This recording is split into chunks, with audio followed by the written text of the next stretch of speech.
Say it clear. Say it right. Say our name.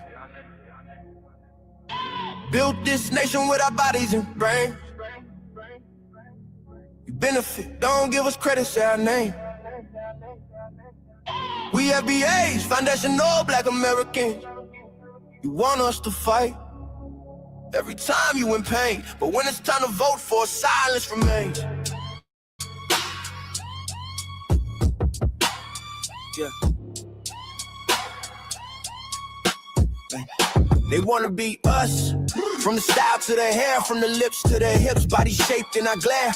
They cross borders, profit off the fight, civil rights paid in blood just to stand in this light. Asia to Africa, you walk through the door, but this land got a history you can't ignore. FBI fought and still fighting today, made room in the system that kept us away. You praise the same power that never chose you, turn your back on the ones that broke chains just to move you. Say we don't know where we come from, that's wild. North to the south, this land raised my child. Built this nation with our bodies and brains. You benefit, don't give us credit, say our name. Say our name, say our name, say our name. We FBA, foundation law, Black American. You want us to fight every time you in pain, but when it's time to vote for, silence remains. We were renowned, check the glow for proof. Streetwear in Japan still mirror our roots. K-pop takes decades, study how we move. Rapper world language, everybody fluent.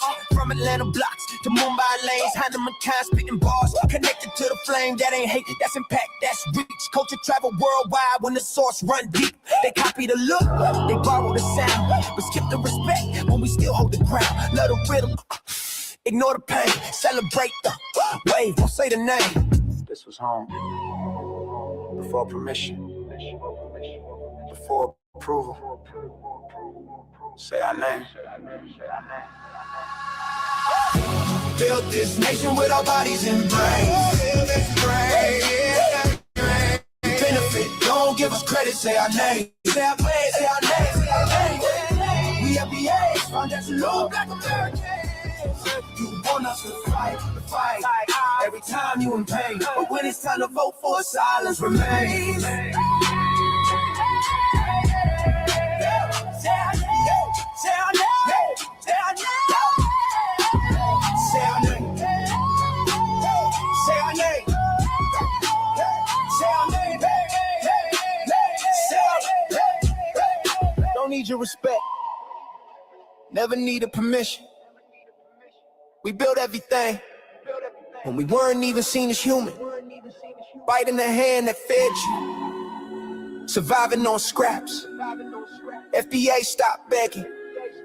We learn to build from scratch. Say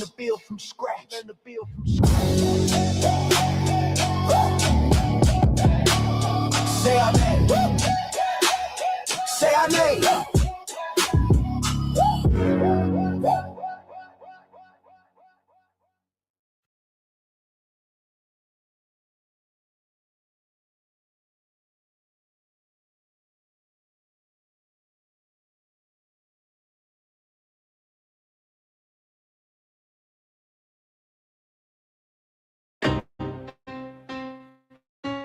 Y'all don't hear us. Pull up a seat and motherfucking listen.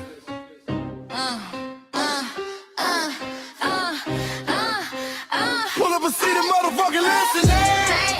Pack your bag, time to go home. Talking crazy on our soil where our blood and bones grown. This our grind, we outside on it. While y'all fools on the outside looking, y'all show no respect to Black America, so leave. Hey. Y'all don't get it, so it's time to go home. Get the hell up out of America, take your district and just fly on. Y'all don't get it, so it's time to go home. Get the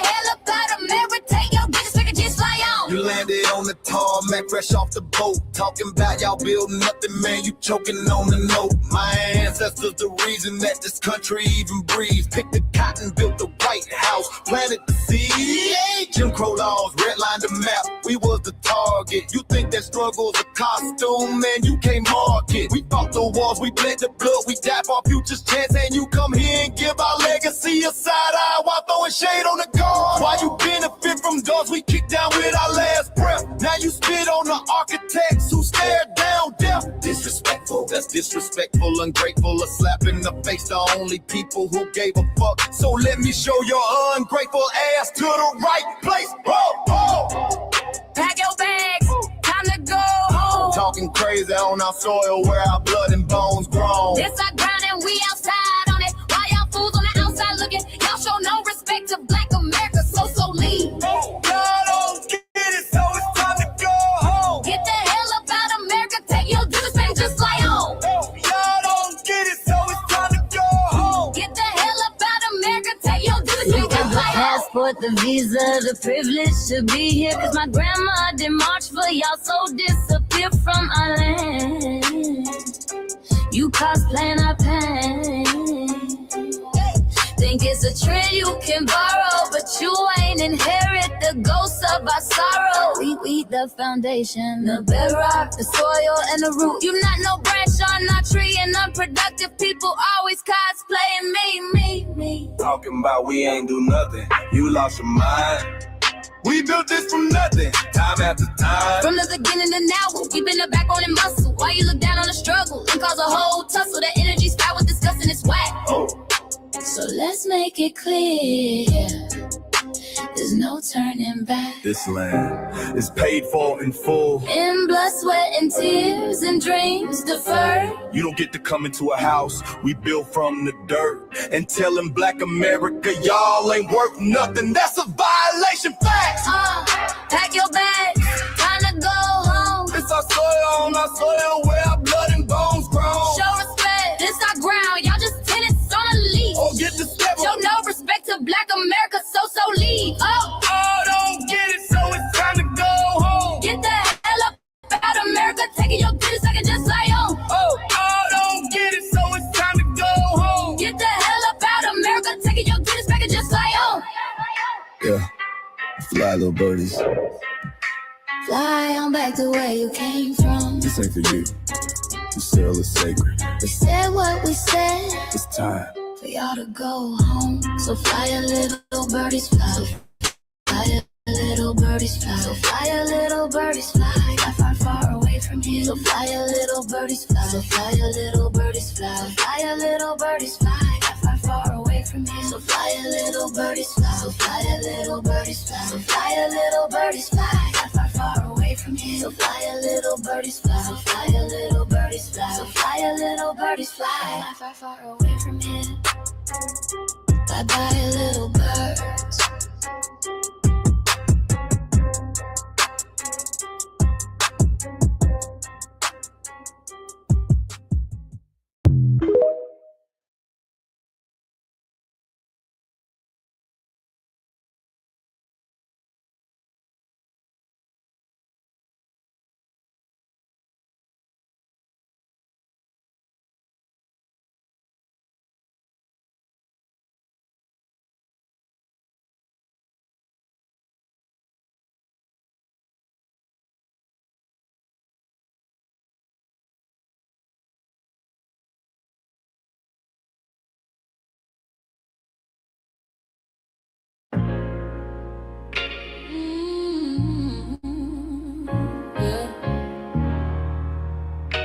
They thought we forgot, but we never forget. This one's for the roots. We built this land from dust and tears for 100 years, and we still here. They write new rules, but they don't see every freedom they got came off you and me. We planted seeds, they took the bloom. We lit the flame, they left the room. But we back now, no disguise. The spirit's woke, we realize all we want is what we earn. That sweat and blood, yeah, that table turn.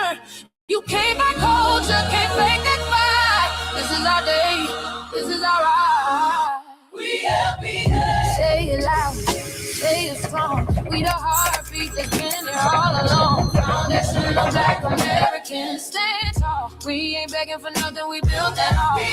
Born from pain and grace, you can see the truth written in our face. We the soul, the sound, to fight the flame. Foundational Black Americans, say our name. They love our rhythm, but they dodge our blues. Use our voice when it fits their news. They take our sound, but not our scars. We the backbone, we the scars. Now the veil is gone, the mask is clear. We see the game, we know it's here. No more silence, no more lies. We lift that flag and watch it rise.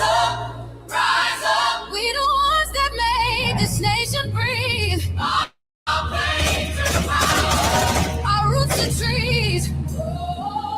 We know worlds. It's rhythm and grace, shout, and now we reclaiming our rightful place. Can't copy courage, can't steal pain.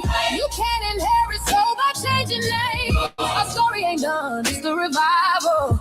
We guard the gate, it's about survival. We FBA, say it proud, say it loud. The world dances on what we vow. Foundational Black Americans, still we stand, still we fight, still we demand. Every block, every stone, we've been right here all along. The soul of a people strong and free. Foundational Black Americans.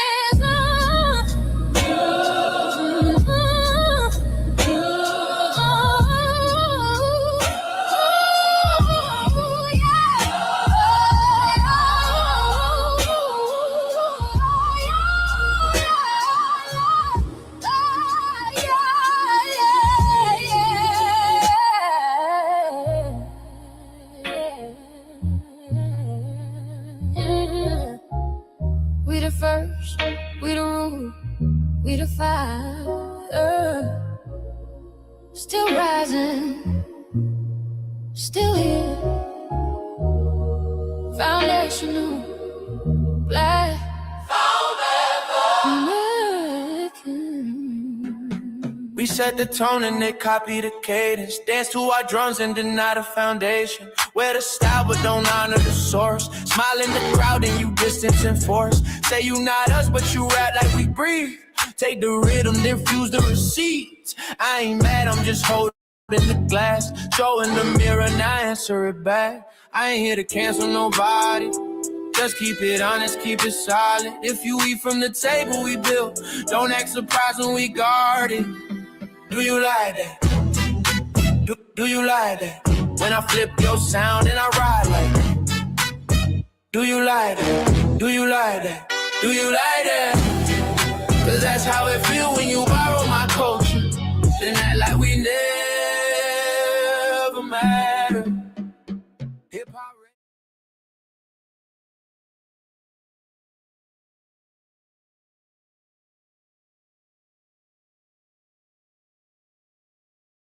Mike Larry.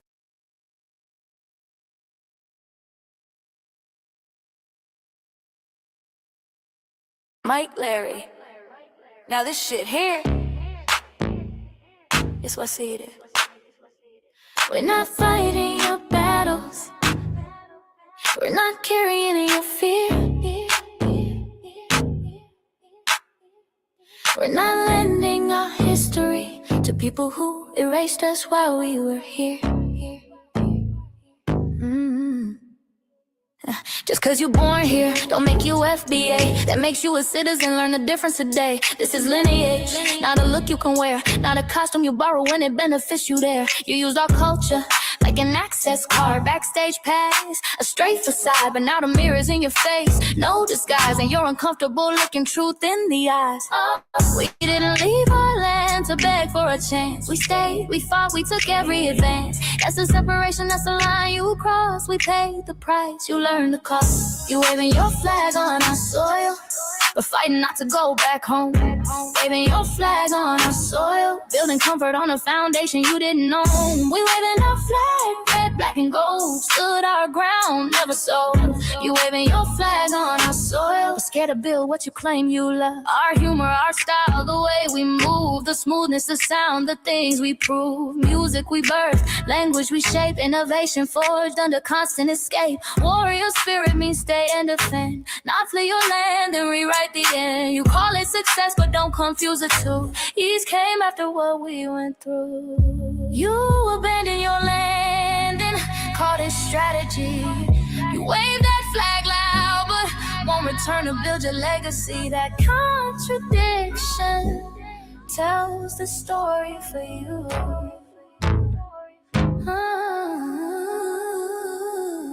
You waving your flag on our soil, or fighting not to go back home. We waving ours where we were forged, every inch earned, every brick known. We can't be deported, and that truth changes everything. We can't be deported, and that truth changes everything. We know who we are.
Ladies and gentlemen, and welcome to Shabaka's Blacc Experience Enhanced tonight. The air date of this episode is June 2nd, 2026. Okay, we're having some technical difficulties right now. We're trying to reconnect back with our Denver studio. One of the main things that we want to talk about tonight is these selections, these rigged ass elections and what have you. Karen Bass is in a tight race. My money is that she is going to lose. Okay. Up there with the race in California. Okay. The polls have closed in California. So we're waiting, to get some preliminary information throughout the East. I'm not sure, but I think Hakeem Jeffries has lost his seat in New York. Not that we really give a damn, because he wasn't doing nothing for us anyway. So just bear with us. Okay, we're trying to get our Denver office back in, who has the list of the subjects tonight. Okay, and I believe we're on YouTube tonight as well too. That is, if they decide to let us come on. And we're going to try to go to Twitter as well too, but they are having all kind of issues over there as well too. Okay, ladies and gentlemen, so just bear with us, okay? And I'm your host tonight, Shabakas and Corey, coming to you from Sin City, okay? And our co-host, Brother Che out of Denver, we're waiting for him to come back in the studio because he was putting the graphics up on there. Okay, so also too, you can comment on our like page of Shabaka's Blacc Experience Enhanced on Facebook, okay? And we got a comment here coming to us. Thanks for holding it. Okay, greeting. Okay, Goddess Navi is with us tonight. Okay, Goddess Navi out of California. The results should be coming in. Karen Bass is going to be shit canned, okay? If I was... Shabaka, do you want me to continue with the videos and do this the right way, or? Oh yeah, no. Go ahead and continue with the videos. Okay, it's because that's going to give me a time, man, to go get my cigars, man. Hold it down, okay, because we should have like about another 25, 30 minutes of the videos. About 10. Okay, all right, okay, so I'm going to leave everything intact. I'm going to go on mute. I'm on the Bluetooth tonight. I'll be right back. Okay, ladies and gentlemen, Brother Che is going to take us over from here as I make a store run and go sit at a lunch counter and beg for a cup of coffee. But guess what? I own the goddamn lunch counter. So I'm begging myself for a cup of coffee. Okay, Brother Che is going to continue with our introduction. Man, wait, hold it. I got to zoom this in. Bruh. What? That's not the pony shirt, is it? Broncos. It's a Bronco. Man.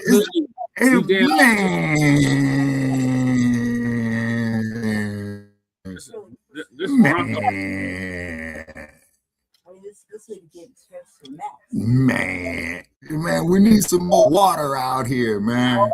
Cut off. Okay, so I see Goddess Navi.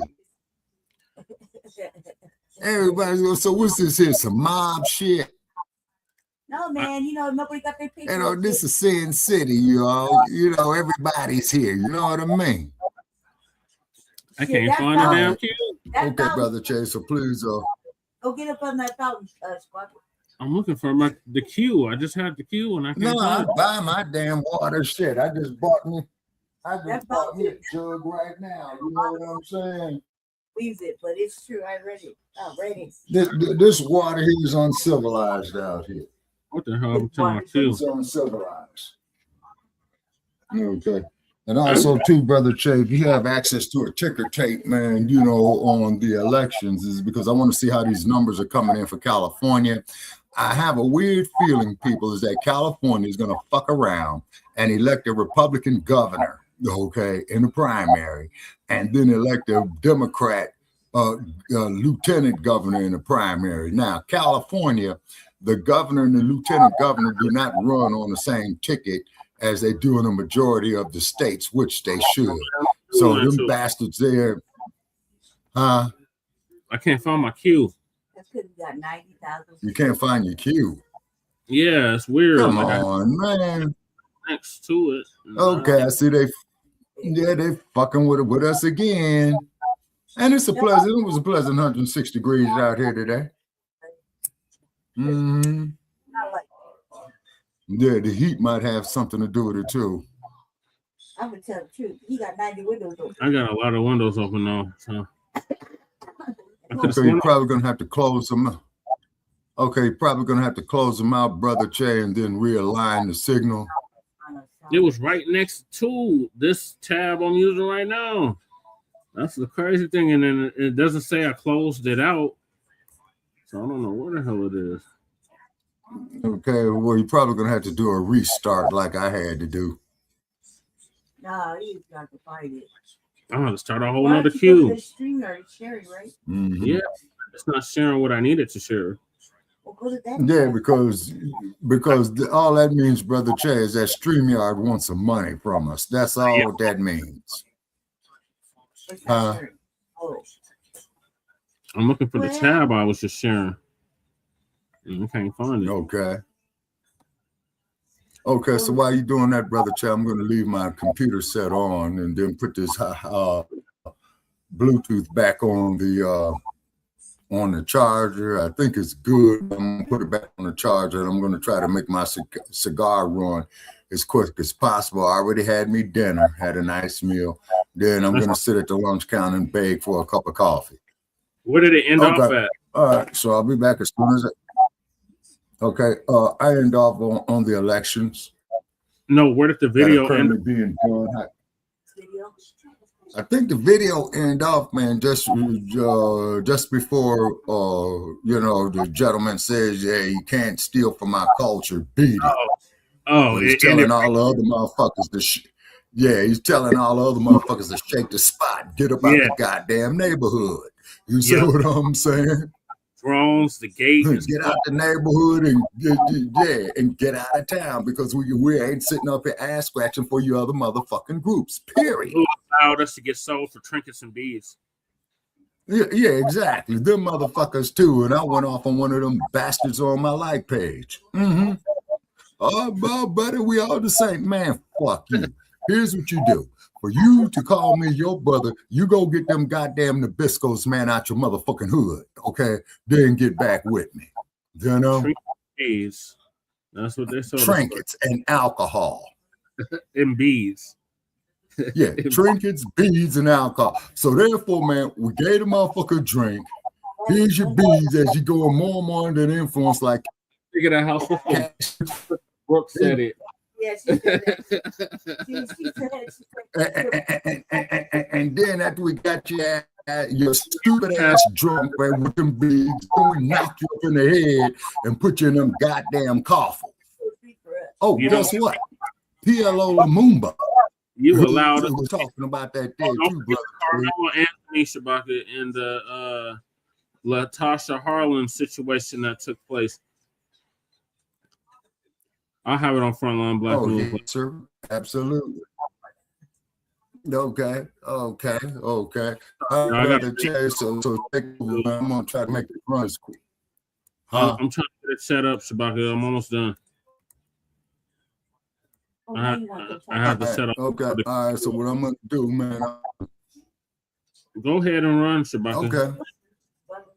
Then I'm here to make some telemetry over my phone. Oh man, wait a minute. So, and I sent the link to Dynamite as well too. Okay, we can have up to 15, Twin and Goddess Navi. We can have up to 15 people. What? We can have up to 15 people on stage. Yes, sir. Okay. All right, that's good. That's real good. That's real good. That means that we're getting somewhere. All right, Ladies, let me make this run, man. And, okay, go make the run. Okay, Lady Chase said what?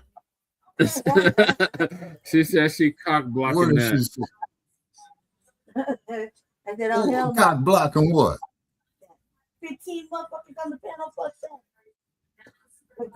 What did she say? 15 what? She said she's cock blocking 15 on the panel. What they do? Who are these idiots?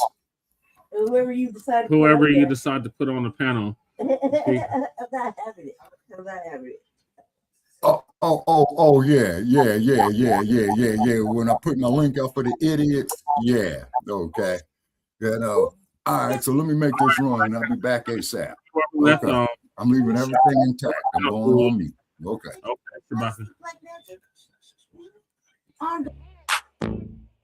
This what I see it. We're not fighting your battles. We're not carrying your fear. We're not lending our history to people who erased us while we were here.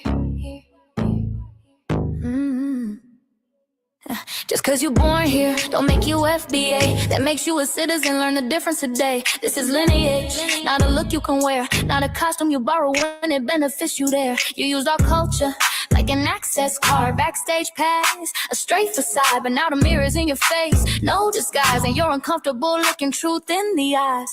We didn't leave our land to beg for a chance. We stayed, we fought, we took every advance. That's the separation, that's the line you cross. We paid the price, you learned the cost. You waving your flag on our soil, but fighting not to go back home. Waving your flag on our soil, building comfort on a foundation you didn't know. We waving our flag, red, black, and gold. Stood our ground, never sold. You waving your flag on our soil, but scared to build what you claim you love. Our humor, our style, the way we move, the smoothness, the sound, the things we prove. Music we birth, language we shape, innovation forged under constant escape. Warrior spirit means stay and defend, not flee your land and rewrite the end. You call it success, but don't confuse the two. Ease came after what we went through. You abandoned your land and called it strategy. You waved that flag loud, but won't return to build your legacy. That contradiction tells the story for you.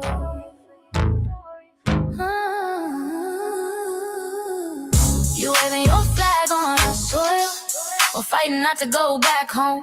We waving ours where we were forged, every inch earned, every brick known. We can't be deported, and that truth changes everything. We can't be deported, and that truth changes everything. We know who we are, and now we see who you are too. Just because y'all born here doesn't make you FBA at all. It makes you an American citizen. It's biologically impossible to be us because it's a lineage, not some damn costume you can just put on to look cool. You immigrants and immigrant Americans has used our culture as an access card, a backstage pass to our culture. Now y'all have to look in the mirror. Our sense of humor, the aesthetics, mannerisms, the style of dress, the smoothness, the creativity, our genres of music, innovativeness, our slang, our warrior spirit by staying on our homeland and fighting and not fleeing to somebody else's land to beg for a better life and shit on the very people who fought to have us there. That's who we are. And we know who the hell y'all are waving your flag on our soil and fighting to make sure y'all don't go back.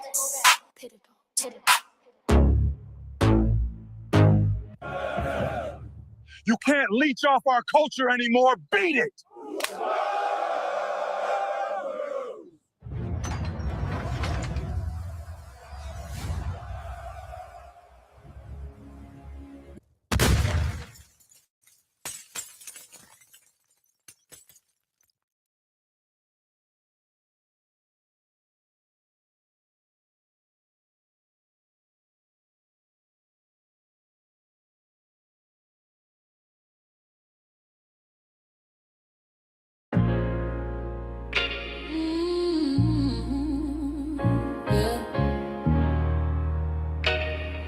We forgot, but we never forget.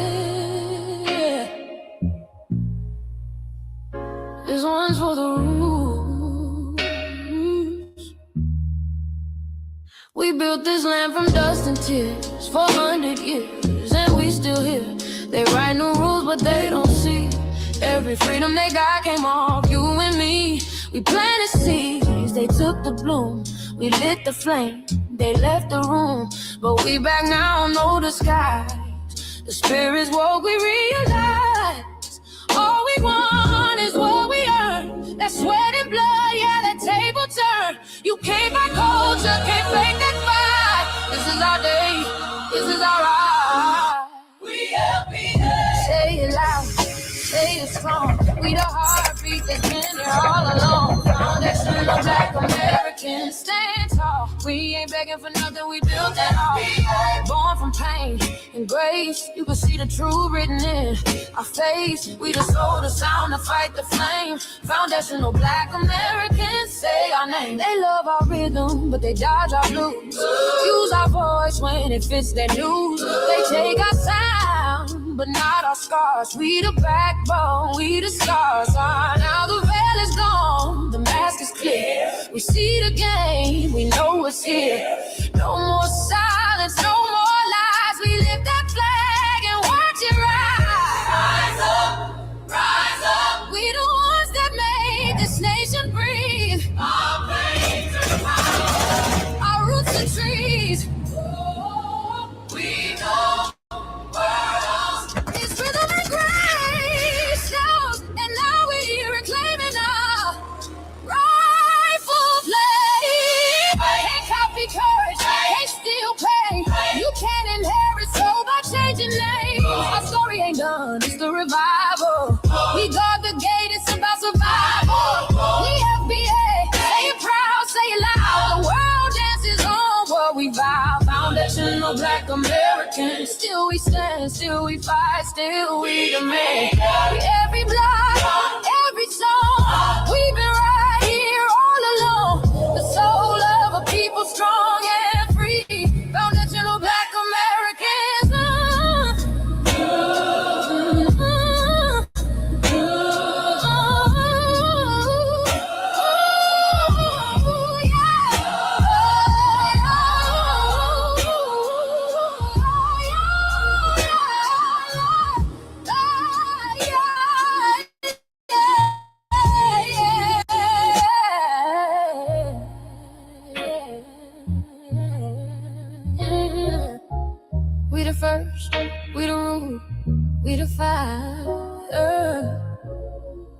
still rising, still here. Foundational Black American. We set the tone and they copy the cadence. Dance to our drums and deny the foundation. Wear the style but don't honor the source. Smile in the crowd and you distance and force. Say you not us but you rap like we breathe. Take the rhythm, then fuse the receipts. I ain't mad, I'm just holding the glass. Showing the mirror and I answer it back. I ain't here to cancel nobody. Just keep it honest, keep it solid. If you eat from the table we built, don't act surprised when we guard it. Do you like that? Do you like that? When I flip your sound and I ride like that. Do you like that? Do you like that? Do you like that? Cause that's how it feel when you borrow my culture. Then act like we never mattered. Hip-hop.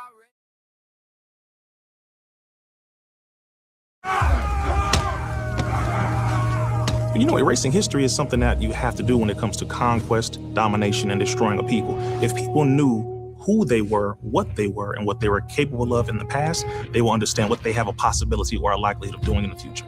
Foundation of Black Americans, we've always had a culture of resistance. We cultivated a culture of resistance on this land, and we've been resisting ever since we've encountered European domination. But nothing was really popping in Europe until the transatlantic slave trade, and that's where they amassed a lot of wealth. One thing that I think is unique about our culture as far as how we resist, how we fight back, is just the environment we were put in from day one.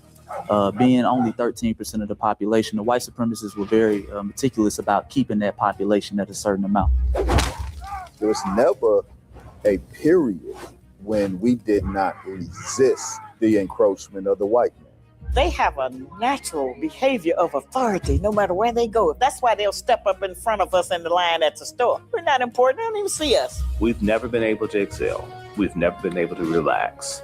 We've never been able to just be, which means that existence is y'all. Let it take on. It must be something in our DNA, our historical background, to when something doesn't sit right with us, especially spiritually, in our souls and in our spirit, we just say no. We live resistance. You know, from the moment we're born, we're in resistance. And it's handed down generation to generation. And so I think that cultural resistance is actually in our DNA, in our epigenetics, and then it blossoms out into the culture. So there's almost nothing in America that we do, from song to dance to politics to the way we talk, the way we dress, having coded languages considered to be slang today. Everything about Black American culture is a form of resistance. Of course, they want to always downplay our contributions to the global tapestry because they continue to act like our number one export in this country is not Black innovation. Everyone understands that our resistance has been the cornerstone of what foundational Black Americans have always done. We are the life that breathes everything into this nation. The further back you go, the further Black you go. It's just simple like that, brother.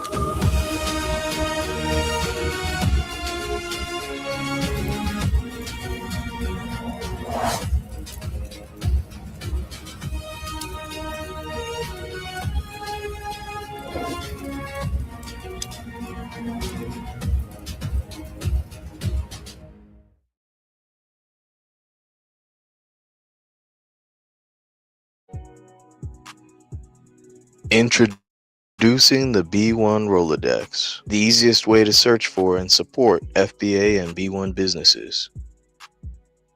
Hundreds of entries from the Black grassroots for the Black grassroots. Free to use, free to download, constantly updated. Trouble navigating the document? Try using the map version. Notice a business missing? Use this simple Google form to submit an FBA or B1 business. Also submit anti-Black businesses, which are now being collected in that last tab. Find resources, contact numbers, and much more using the second tab. All the info you need to start practicing group economics today. Go to blacktruthunited.com. That's blacktruthunited.com. Let's see.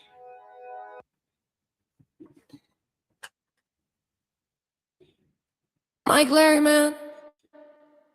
You did it again. We really making history. We already heard this one. Let's go. Do you like that? Do you like that? Flip your sound. How you like that? Do you like that? Do you like? Okay. Black family. Welcome to another episode. Okay, season 11, episode 44 of Shabakas Blacc Experience Enhanced. In conjunction with Front Line Blacc News. In conjunction with Front Line Blacc News. We have a heavy show. Not really, but you got some topics in here and shit. I was sitting in the cut, so I gotta hold it down for about 10 minutes. Oh man. Jesus Christ, guys. Let's keep going down. Can your phone get any brighter? Okay. All right, Belly. Gotta put on the spectacles. All right. On this season 11, episode 44 of Shabakas Blacc Experience Enhanced, in conjunction with Frontline Blacc News, we'll be discussing several topics today. They lied to you. Africa had flying machines before your new Lego video. I don't know how to feel about that. I feel like there was... Who is pissed off about the high cost of gas? Serena Williams returns to tennis. Blacc Economics to lower the gas prices. Gas prices surge. Holiday travel impact. Blue Origin rocket explodes. It sure the fuck did. It sure the fuck did. It was like a mushroom cloud. It looked like a nuclear bomb hit. That we were looking at old pics of Hiroshima. Tulsi Gabbard resigns as director of the National Intelligence thing. That's old. Shabakas Blacc Experience Enhanced is based on the 50th anniversary of the founding of the original Blacc Panther Party for self-defense. Oh, can I show my thing? My hoodie. Can I show my hoodie? Yeah, where is it? Right there in the bin. Y'all gonna like this. Talk about your girl got swag. Like series style. Watch. Cause watch. Let's watch. You gotta put it on. Oh wait. Look. See that my Blacc Panther hoodie? Right? Because I do hit the streets. Right? Look at my Blacc Panther, right? Blacc Panther self-defense, right? And guess what? Crip blue, cobalt blue. You're welcome. Just like my motherfucking hair. Right? Thank you. Made that myself, cuz. It's cold in here too. Y'all like it? Look. Cobalt blue, not black, cobalt blue. It's a new day. And it's cold in here. Chilly? Hurry the fuck up. Eat the keys. Y'all like it? You see my hair? I was giving it a little twist in the back. So Jesse told me I had to come up here and read. Okay, so all right. Okay, for self-defense, started on Blogtalk Radio back in 2016 and have been around for 1 season now, 11 seasons now. Shabakas Blacc Experience Enhanced covers the Blacc experience from the beginning of time until 10 minutes ago. It also is also part of the Frontline campaign and has recently, within the last 2 years, moved from Blogtalk Radio to Streamyard. Please make sure you like and subscribe, and share the broadcast, family. Remember, fam, hit the like, share, and subscribe. Please join us on StreamYard, YouTube, Frontline Blacc News. I gotta read the rest of all these? Yeah. Frontline Blacc News YouTube link. Frontline Blacc News 2, the YouTube link. Jesse Paris, aka Che Kruma YouTube link. Lady Che's Seduction Doll YouTube link is in the chat. The RBA is linked in there. Shabaka's YouTube link is in there. Jay Militant's YouTube link is in there. Cool Keys is in there. Bruce Omega's in there. Breeze Omega. All right, I'm back. The Church of Black Power. Hold on a sec. Shabaka. YouTube. Torian Rain Reloaded. Oh. Black Truth United's link is in there. Certified. Submit certified FBA to Black Truth United's Rolodex is also in there. B1 Rolodex link is in there. canceled the Congressional Black Caucus and create a foundational Black American Caucus. I don't know how you're going to do that. You need more foundationals in the legislature. That's in there. Anti-reparations fund link is in there. Also in the description, were you the target of politically motivated actions by the DOJ? Aren't we all? Was the DOJ weaponized against you? Isn't it every day? That's in there. Take action now. That's in there. Some links. The RDA Act, the Reparations for Descendants of American Slaves Act is in there. Support Lady Chase GoFundMe. You don't have to, but if you want to. Standing with Josh and the family for shooting from Dalton, aka Chad the Pussy, that GoFundMe is in there. Stop Netflix from releasing damaging docuseries about Michael. That's also in there. Support Jesse Paris for House of Representatives in Colorado for House District 8. Goddamn right, you better. That's in there. Copyright disclaimer under Section 107 of the Copyright Act of 1976. Allowance is made for fair use for the purpose such as criticism, comment, news reporting, teaching, scholarship, education, and research. I do not own the rights to this music. If you don't understand racism, white supremacy, and what it is, how it works, and everything else you know, or you understand, or you think you understand, will only confuse you. Mr. Neely Fuller Jr.'s produced Justice, where you can find the 2 books and the word guide, is in there. When you, a Black person, are captured by any race soldier, you must never fuss, fight, or flee. Comply and defend yourself in court. Also, Mr. Neely Fuller Jr. at ProduceJustice.com. Racism, white supremacy is conscious and subconscious behavior to maintain white genetic survival to prevent white genetic annihilation by Dr. Francis Cress Welsing. Also in there. New stream, okay, that's it. Okay. I read that shit. You saw I skimmed that. That was a lot. We already know. You ran down and repeat it yourself. Anyway, let me put my sunglasses on. I was like, couldn't see shit. It was so dark. The phone is so dark. Hey, y'all like my coat? Well, the sun said Did you see it? Did you see my coat, Shabaka? See my little jacket? Let me see. Yeah, it looks warm as hell.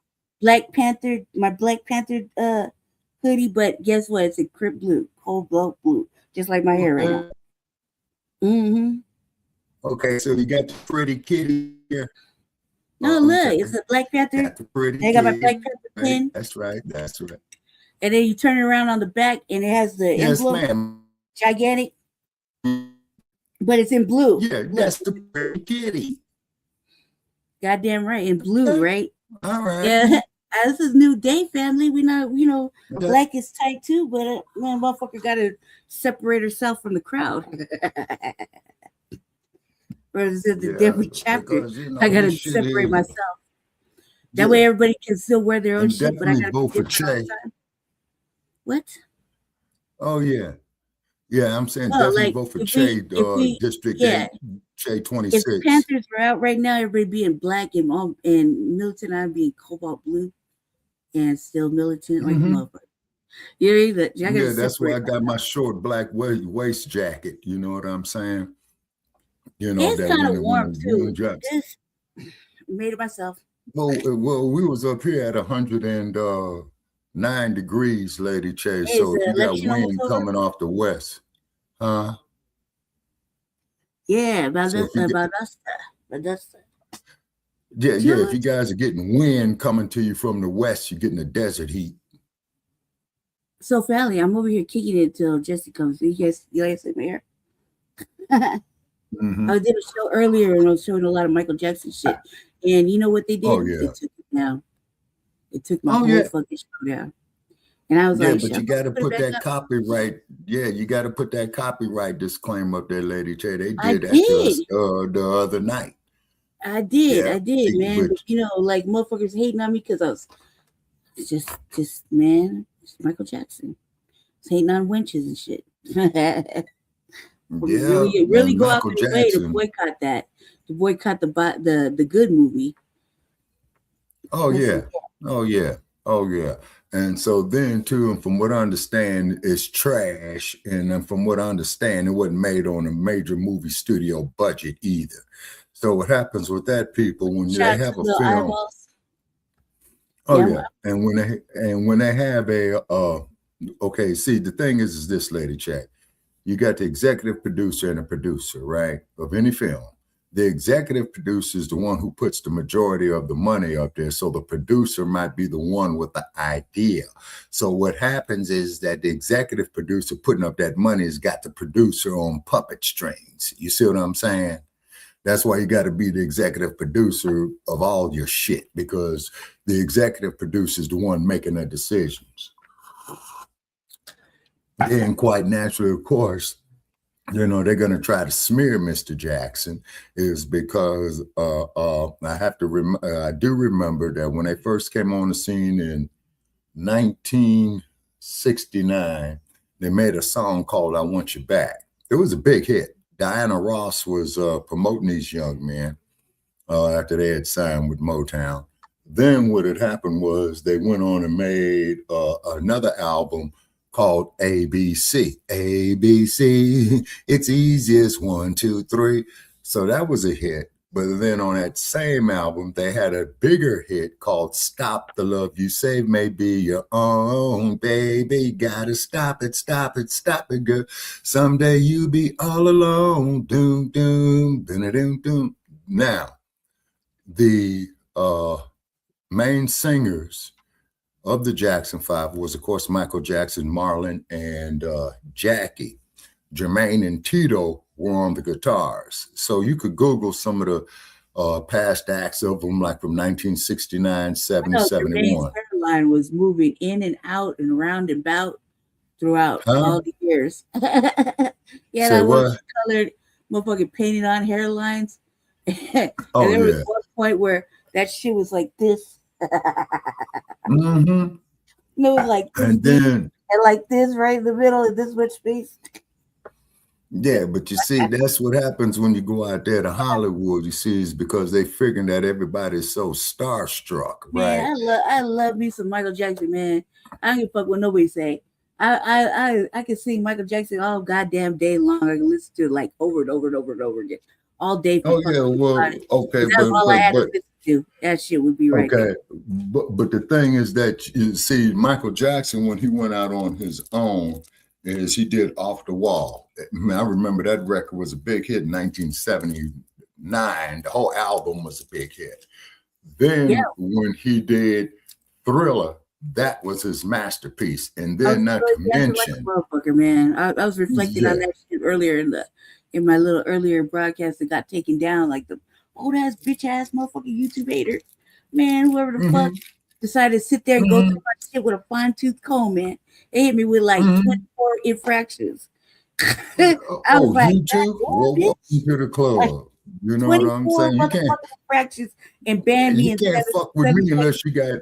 Yeah, you can't fuck with me unless you got 10 or better. I go through this shit all the time. So what I'm going to be doing this week, since I'm waiting on medical appointments, I gotta go to the library, Lady Che, get on their computer and twin blocked them for like all day. Good, give the tethers the business, you know, because I got so fucking furious. I was so mad. I was so fucking mad because I was like, don't come in here with that bullshit. I expressed myself. I was like, this is a B1 FBA fucking Black First fucking platform. None of that shit. Motherfucker said we was tethering to the African diaspora. We just want to be like something like that.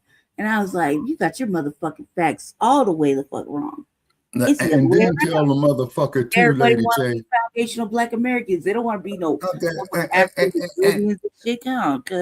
Okay, but Lady J, as you know, let that motherfucker take his black ass to Los Angeles and they will get his mind right. You see what I'm saying? I was gonna hurt that motherfucker's feelings, clown him, and make him cry. And tell that motherfucker to go get him some more goddamn trinkets from Disneyland and go get some more alcohol and get drunk. Yep. See, stupid motherfuckers. He said he would be up in their. That we were up in their business. Yep. And we tethered ourselves to their business and riddle them that. You know what I mean? I was like, no, you know what, motherfucker, you got your facts all the way the fuck wrong. Like, so wait a fuck wrong. It's the opposite of that. It's the other way around. Oh, weird ass motherfucker. I was going off. I was like, don't come up here with that bullshit. Don't let the shade deflect the motherfucking message. I'm black first. Period. Exactly. I'm a white, but And Jesus then, Christ. Come on, guys. okay, and then, like I told Black Shay, that first. he agreed with, in the beginning, we had the land, and the European had the Bible. We bowed our heads to pray and closed our eyes. When we rose our heads up and opened our eyes, we had the Bible, and the European had the land. So the motherfucker came in there with the Bible, the trinkets, and the booze. Hey, I That's saw how we something got. on the news the other day. Motherfuckers were asking for their land back with the plantations on it and everything. I was like, good, and goddamn good. Like, let's manifest that. Like, look at all these boycotts and shit. Let's manifest these motherfuckers getting their shit back. Like, they want Okay, it Lady back. J, to exercise control, you need land, labor, capital, and risk management. Yeah. Those are economical facts that cannot be argued with. Two, I've seen motherfuckers over there trying to tell motherfuckers about how to spend their reparations on the reparations for New York. And I was like, look here, because you can't tell, it's the known fact is you can't tell people how to spend their money. You mind your own business. Yeah. People are going to do whatever they're going to do. Other motherfuckers are going to do whatever they're going to do. You can't tell anybody how to fucking spend their descendants fucking debt that is paid, right? You can't tell a motherfucker what to do because mind your own business. Like, especially if you in line for reparations, like mind your business and worry about yourself and your family versus other people and their wallets. All this pocket checking is for the hoes, man. Like, when I say that, I mean girls pocket. Well, Lady J, that's why they call the guys tricks. Get it? On your pocket. But that's just us. Like, a man pocket checking another man is a real hoe activity. That's real mark ass activity where you gotta be watching another man's pockets and you're a man. So you's a real bitch.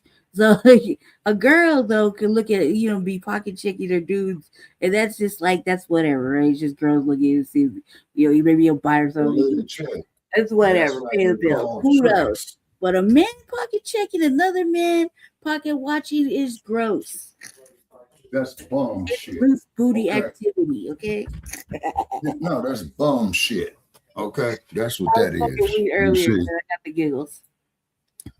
No, that's bum shit. You know what I'm saying? Hey man, Shabaka, I can't wait till your show starts. Like, okay, well, we got the show on. Yeah, we got the show on right now. Waiting for Trey to come back. Okay, so I sent out the link. Then I got to wait for Trey to come back if we want some haters to come up. Jesse hid my trinkets from my hair. Jesse took my stuff, and he has yet to feed me. Like, I'm telling. Okay, well, Lady Shay, that sounds like a domestic issue between you and Shay. Okay, I don't get in domestic issues. He says a domestic issue. I don't get in domestic issues. Now, he says it's a domestic issue. That's right. Hey, you know what? I picked up Amaru today. Amaru weighs Where's as Amaru? much as a toddler, okay? And I realized that is too much for me. Well, we need to make a little video clip of Amaru like the MGM type. Amaru, I was going to post his little baby pictures. I was looking at him like, oh, I remember when he was a little baby. I remember when he was just so cute. He was so big. I held him in my hand. There he is right there. See, I see him hopping up in the background on patrol. You see, right there. He's on patrol. He just hopped up there. He wants to get on TV. Amaru. Oh, that's Khalifa. I don't know where Amaru is. Probably in the sink or something. Fat ass somewhere. He's heavy. He's like the size of a 2-year-old. I was like, that's okay, he must be mixing. He must be mixed with some other than regular kitties. For him to get that big, that sounds like clouded leopard. Yeah. We saw the news, right? The news was over there hunting clouded leopards, right? And they only had a couple in the zoo. They're kind of rare. And that motherfucker said, "Look, there's Amaru's daddy right there." He mixed Val Hawkins is with us. He got striped spots. Oh yeah. Well, see, if we really look at it, he's a baby fucking something or other because he's heavy as hell. I picked him up and I was like, okay, now if we had a kid 2 years old, it'd be as much as I could pick up. How big is his claws? You don't put his claws on me. You know better. They're big. He put his little. We were holding paws. Damage. We were holding paws together earlier. We was like, playing around. We was holding hands. Then I was rubbing on Khalifa. I didn't pick Khalifa up yet, but the baby. Oh man, the baby over there being feisty. I picked her up, and then she wants to be there. She don't want to be there. We're gonna separate her soon, so she's gonna be at the Blacc house with the dog. Okay. I probably got a cage because she can't be running around. My brother's all paranoid. He thinks she's gonna get eaten. She trying to eat. Look, check it out, y'all. When I was growing up, I practiced the Cesar Millan method of how to take care of a dog, right? Real shit. And so my dog don't do none of the shit my brother and Jesse say he do. The dog don't bark at motherfucking black people, immigrants. It does bark at white folk though when I'm around. But that's a good doggy. What I want. That's what I want. But when the dog is home, the dog don't do shit like that. The dog is a racist. Dog ain't trying to eat no babies out of the street. When the dog is with me. The dog is over there. There ain't no such thing as a black race. When it's over there with them, and they're like all scared and shit. I was like, Cesar Millan tell you not to pass that energy through to your dog, cuz my dog don't do all that. We could be out running the block for like hours. My dog won't even fucking try to fix her teeth to bite nothing. She's over there trying to smell boys through fences. You know what I mean? So they play with the thug dogs in the neighborhood. Like, come on now, she bark at white folk and no police when she's with me. And that's only if I allow her to. And that's because I'm thinking it and the transfer to the transfer through the cord to her. So since we don't like the tethers and the crackers, she feels it. You know what I mean? But aside from that, I'm like, they're paranoid. Look, she's just a baby kitten. And that's a female dog. What are they going to do? They're going to get mother-like. That's what happened to Khalifa. I told Khalifa when he brought the baby home, I said, do your job. Act like her mama. And she tried to eat Amaro. And she did. Khalifa took better care of her. Like, that was her baby. She licks her face and everything. Like, the full grooming session. I'm like, ew. Yes, she does. Like her baby. That's what she did what I said. You know what I mean? And now I'm over there trying to infuse. Okay, we got 15 into that black cat. I'm like, you gonna be bigger than him. Okay, so what did you do? You just started talking? Yeah, I read all the stuff you wanted me to read, and then I was bullshitting with Shabaka and the family. I was trying to show my coat and my hair, and I was telling them I was separated from the pack. Talking about tethers and I don't know what else. Just over here running my mouth, cuz. Okay, so we got Twin with us. We got Goddess Navi with us. Val Hawkins is with us. Oh no, I didn't do all that. I didn't want to mess with anything on this because this is a death trap sitting over here. Like, we just hit this real fast. I'm gonna go disappear into the cut. We got Sister Goddess Navi and Val in the building. See? Yeah, Val says that's how they do. My dog. She's a grown cat. She's a baby, so she's gonna fuck up, and the dog gonna just correct her. Look, she's not gonna eat her. My brother's like, she'll try to kill Amaru. I was like, come on, cuz Amaru's doing the most that day. Right. Amaru took off running and shot hi by my brother. And it's a fast little thing. I got a cage, like a big motherfucking bird cage. We're talking like huge. And I got all the stuff for it, everything for it, right? A little bed swing. I'm gonna go find me a branch and I'm about to really make it like a jungle in there. And I'll put her in the cage. She's laying there and roam around just to get her used to the fact that there's a fucking dog in the house. You know what I mean? Because I don't want her to get eaten, but she's feisty.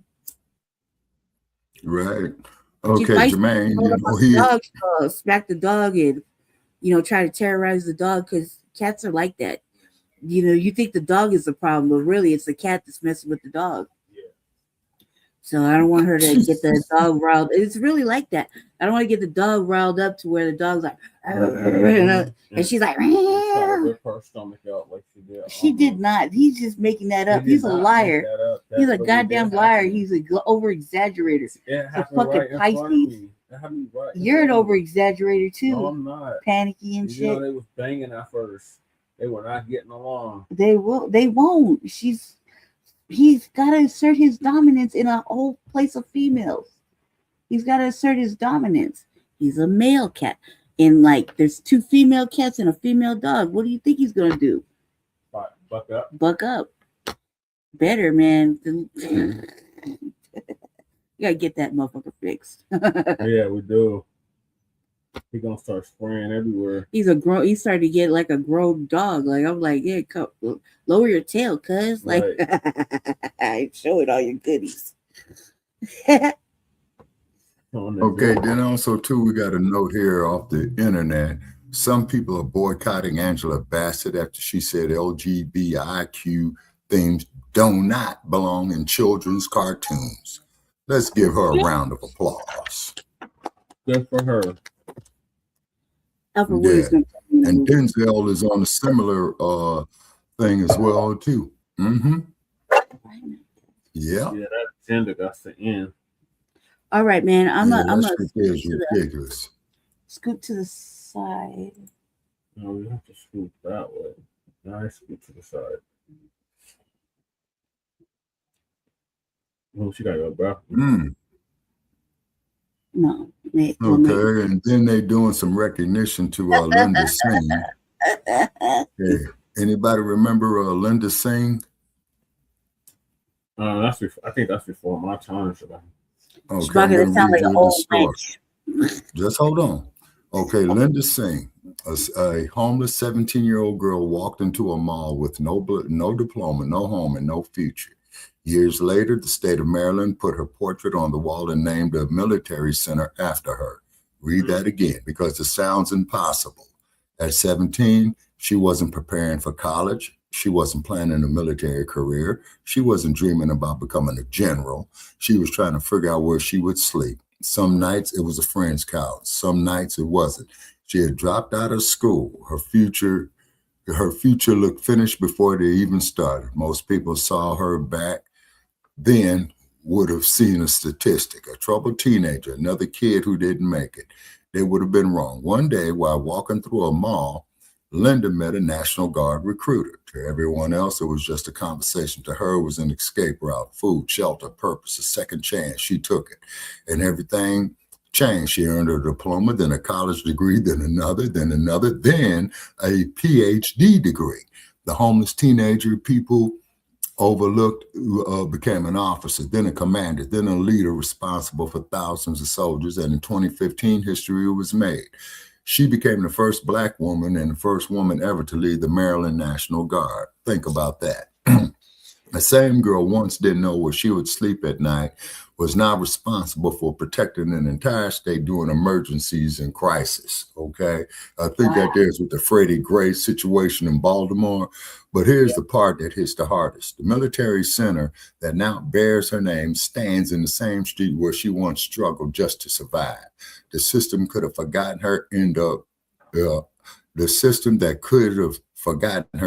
honoring her. And that's why her story matters, not because every homeless teenager becomes a general, but because every person deserves the chance to become more than their worst moment. Too often, society looks at people who are struggling and assumes their story is already written.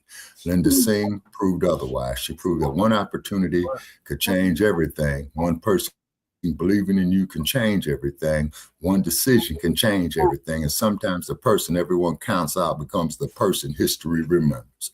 So let me ask you this. How many future leaders do you think we're overlooking right now simply because they're going through a hard chapter in life? Okay, so let that there marinate a little bit. You see what I'm saying? And then and it's just that here in this day and age. Shabaka. Yeah. Where are you trying to go with this? Because you're just talking. You had asked a question. Okay, which question was that, sir? I don't know. Lady Chase said you asked me a question. Ask a question. Oh, Ask a question. Oh, I think the question was, what do you think about Linda Singh? Oh, you were describing. Yes. Okay. I think that's a good story. Yeah, and let's not forget Major Charity Adams too. You know who she was, right? Well, that name sounds familiar. The 5888. Oh, okay. Yeah, they did the mail, you know, and then during World War II, so they could free up more male fighters to go into the jungles of the Philippines, you know, ending World War II, the black soldier. See, every goddamn war that this raggedy ass motherfucking country has been in, just like we did with the Major, just like we did with various other war veterans and what have you. You see what I'm saying? If it wasn't for us, man, this motherfucker would have been ran over from 25 different directions. They hate us. They want to kill us. They want to say we ain't nothing but dope fiends and all this old bullshit. Yeah, but when the shit hits the fan, who the fuck they coming to? Us. And you cracker Nabisco motherfuckers got the goddamn audacity to say that we don't deserve no motherfucking reparations. Kiss my ass. Mm-hmm. Every fucking conflict that the United States has been in since we were brought here, you motherfuckers are always coming to us. Why? Although the question is rhetorical, we already know the answer. You see what I'm saying? Mm-hmm. You know, because even though the dumpster stayed, yeah, we built this motherfucker, we defended this motherfucker. Yep, we sure did. Y'all keep and then y'all, every time you Nabisco's got a problem, let's go get the niggas, let's go get the colored folk, let's go get the black men and women. Every fucking time, there's not a damn conflict that this country ain't not been in, all the way from the goddamn Revolutionary War up to yesterday. You motherfuckers is always coming to us. Yeah, and so then I'm when we gonna mention this, video Shabaka, and then we're gonna get to Serena. Oh yeah. Mm-hmm. Mm-hmm. All right.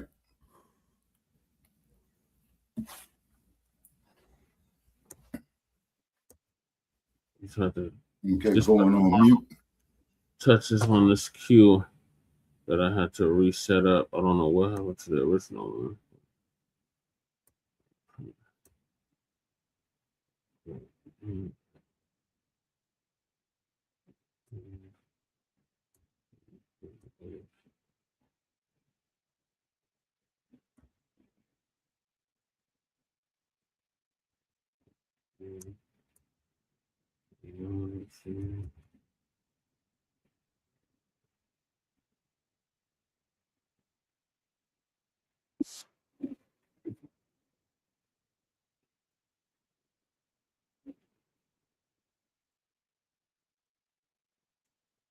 And also while Brother Chad pulling that clip up, ladies and gentlemen, please hit us in our chat with who is pissed off about it.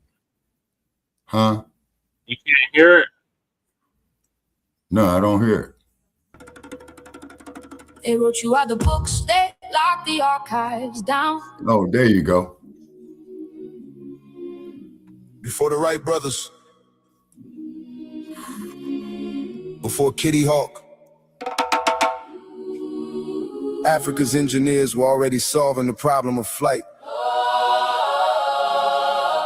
The evidence was buried. The record was stolen. Now hear the truth. They wrote you out the books, they locked the archives down. I think Dynamite is in the building. They gave the credit elsewhere, they buried what was found. The stone don't lie and artifacts don't bend. Africa was flying long before the West caught wind. They lied to you. They lied to you. Africa had flying machines before Europe. They lied to you. Yeah. They lied to you. The engineers were African. The blueprints were African too. Yeah. In 1898, Egyptian archaeologists excavating the tomb of Padian men at Saqqara uncovered a wooden object dated to approximately 200 BCE. The object was cataloged, misidentified as a bird, and locked in the basement of the Cairo Museum for nearly a century. In 1969, Dr. Khalil Massia, an Egyptian physician and model aircraft enthusiast, pulled it from storage and immediately recognized its aerodynamic profile.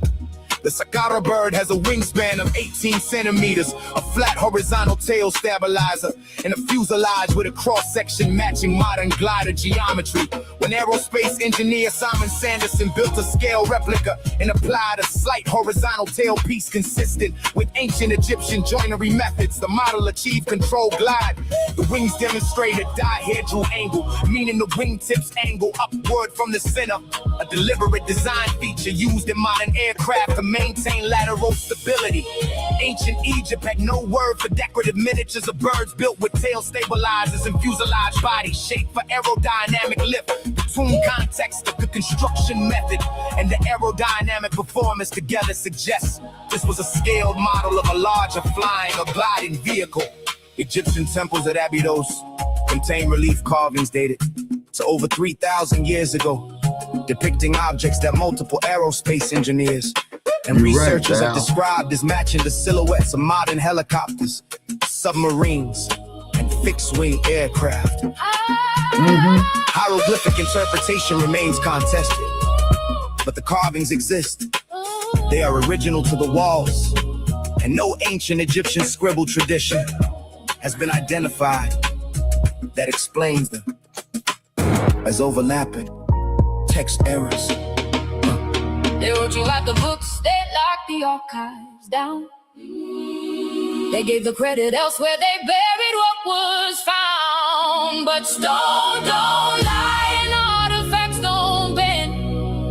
Africa was flying long before the West caught wind. They lied to you, they lied to you. Africa had flying machines before Europe. See how they always do this bullshit. They lied to you. Yeah. The engineers were African, the blueprints were African too. They lied to you.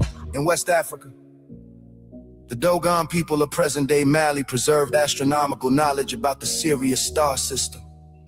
Right. That Western science did not confirm until 1970. Right. The Dogon described Sirius B, an invisible white dwarf star, its 50-year orbital period, and its extraordinary density centuries before any telescope could detect it. This level of precision in observational science indicates a civilization operating advanced systems of knowledge, documentation, and engineering study.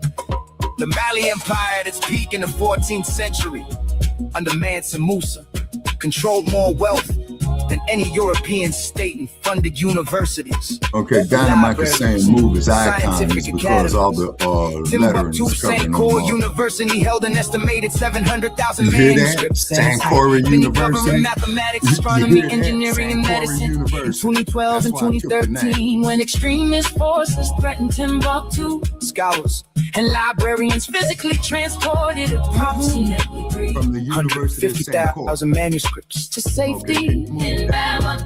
Those manuscripts exist today and are being digitized. They were not missed, they were not destroyed. They survived because Africans protected them. The Wright brothers flew with Kitty Hawk in 1903, and the entire Western world called it the birth of aviation. The Saqqara bird predates Kitty Hawk by over 2,100 years and sits in a museum in Cairo with minimal international recognition. 2,000 years before Kitty Hawk, Africa already solved the blueprint. They stole the credit, buried the record, but the artifact is still in Cairo. The Saqqara bird is in the Cairo Museum today. The Abydos carvings are still on the temple walls today. Timbuktu manuscripts are being read today. The lies burning at home. They called Africa primitive to justify the chains. They call Africa dark to justify the theft. But you cannot call a civilization primitive. That was engineering flight while Europe was still in the dark ages. the record exists. The artifacts exist. The manuscripts nasty asses. And every black child on this earth deserves to know it. Put that Africa out there. had flying machines. Before Europe, Africa had universities. before Europe. Yeah, the University of St. Corey. Astronomers.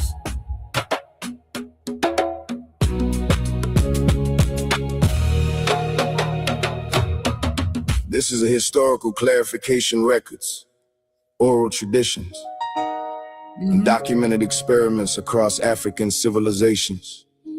Show advanced engineering attempts.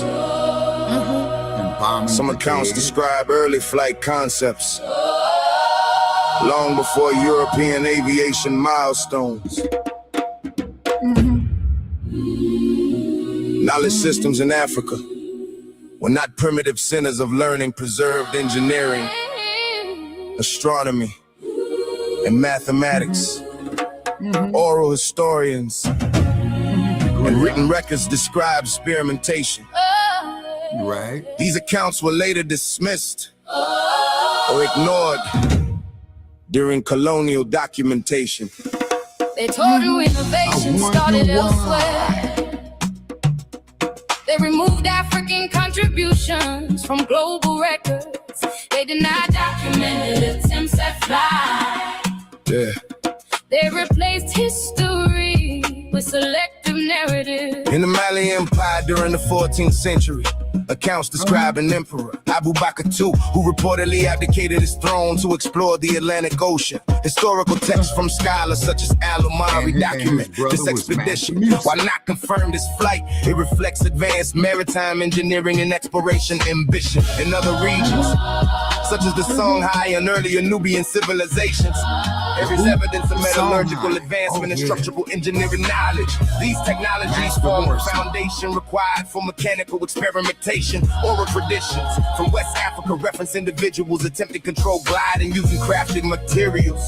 Some historians argue these accounts suggest early aerodynamic awareness in North and East Africa. Ancient Egyptian studies of birds influenced design understanding. The Saqqara bird artifact dated around 200 BCE has been studied for its aerodynamic shape. Some researchers propose it resembles a glider model, though this remains debated across the continent. Knowledge transmission occurred through scholars, artisans, and oral historians, preserving experimental practices that were not formally institutionalized in written European style scientific documentation. Colonial historians often dismissed oral evidence. Documentation standards were selectively applied. African innovations were categorized as myths. This shaped global perception for centuries. They told you innovation started elsewhere. They removed African contributions from global records. They denied documented attempts at flight.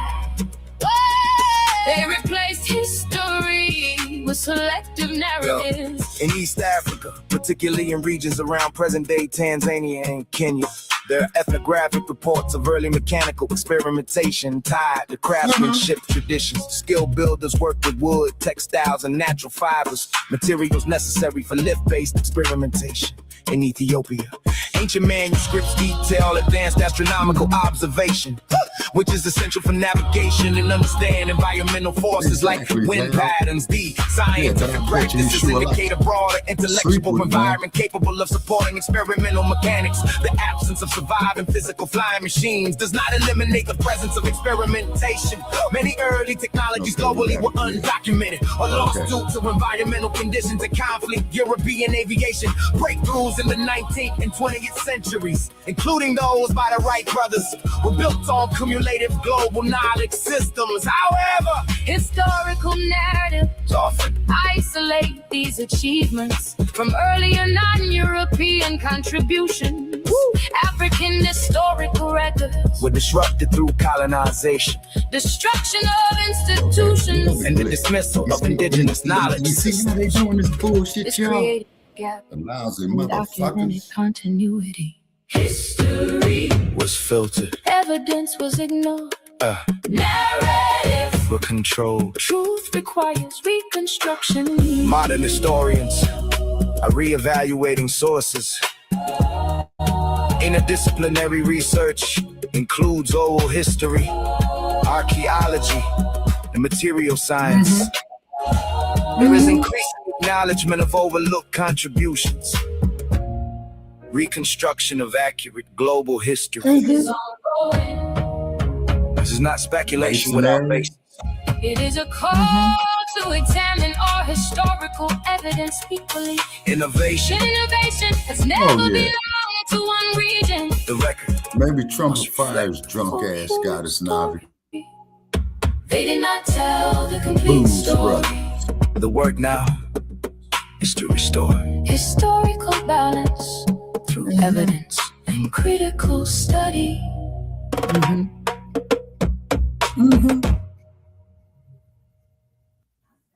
Lego video is getting better and better. Yeah, see, and Brother Che. Oh yeah, and Brother Che, we had mentioned that. Okay, we had mentioned that a few years ago when we was with Blogtalk on that, you know, and then the high ass price of gas that's on my list. Okay, yeah, who is pissed off about the high ass price of gas? Hit the chat room. Tell us how pissed off you are. You'll say, hell, we'll send you the link to come up to tell us how pissed off you are. You see what I'm saying? Yeah, and I got a clip from Lisa about that too. So first, what do you think on the Lego video? Okay, yeah, good material. And as I was saying, Africa had flying machines before Europe. Yes, sir. And then at the University of San Corey, Brother Che, it took you 6 years to get your bachelor's degree. It took you 10 years to get your master's degree. And it took you 15 years to get your PhD. But they want to tell you about Socrates and Plato and who's that other motherfucker, man, that had Aristotle. Yeah, like they gay asses, man, you know, was up there about developing knowledge, and they up there getting fucked in their asses, man. You know what I'm saying? Kiss my ass. It was stealing knowledge from our ancestors, brother. Yeah, that's what I'm saying. You know what I'm saying? The barbarian, when he went to Kemet, he didn't take no soldiers with him. He took little boys, the perverse motherfucker. You know what I'm saying? Totally. And then Pope Leo, you talking about you apologizing on behalf of the Catholic Church. Then break some of that bread, man, up out the Vatican, motherfucker. Put your goddamn money where your mouth is, you fucking hypocrite. I got a feel on that. Shalom. Oh my goodness. Shabbat Shalom, family. Shabbat Shalom. Good to see everyone here. Hope you're doing well. Well, many of you know, not unless you're living under a rock, that this is the holiday weekend for Memorial Day.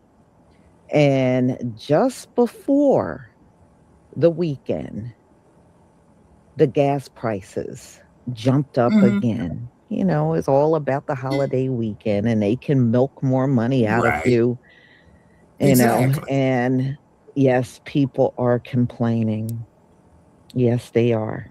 And I don't blame them. You know, there's no end in sight. And it doesn't help that the president is unconcerned about the struggles of the American people out here. He doesn't care. So we're going to listen to a few people that noticed the big change in price. And all I got to say is you're going to see another big change in price when we get to the 4th of July and any of the holidays really in 2026. All right, let me share my screen.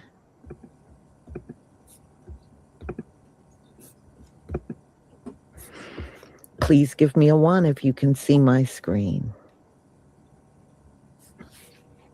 Yes, Lisa, we can see your screen. Thank you. Hey, you know, I'd like to say something about gas. Oh, go ahead, Dynamite. Sorry, we didn't even properly introduce you. We got Dynamite in the building, Black Opium, Black Power. Go ahead, Dynamite. Oh, okay. No, I was just saying that this is a good time that everybody jump on them electric bikes, you know, because the price of gas. I'm like, man. Right. When I'll be on my electric bike, I'll be passing motorcycles and stuff all the time. Yeah. I mean, they be parked, but I'm just saying, and I think, man, I get further than them, and I ain't got to pay no gas. Right. But, yeah, man, so it's ridiculous. It's number 47 is just messing everything up. But let me know when we're going to address the elephant in the room, which is this, something got to be done about the judge. He got to be fired or something. Or maybe it was a jury, or maybe it was the crooked ass state of South Carolina that decided it was a combination of all the above. Okay, so Rick Cho, he kills a 14-year-old boy in the store, black young man. Yes. And it was over. Yeah, lot of water, which he didn't even Brother Cyrus. Cyrus, what's his last name? Belton. Yeah, that's right.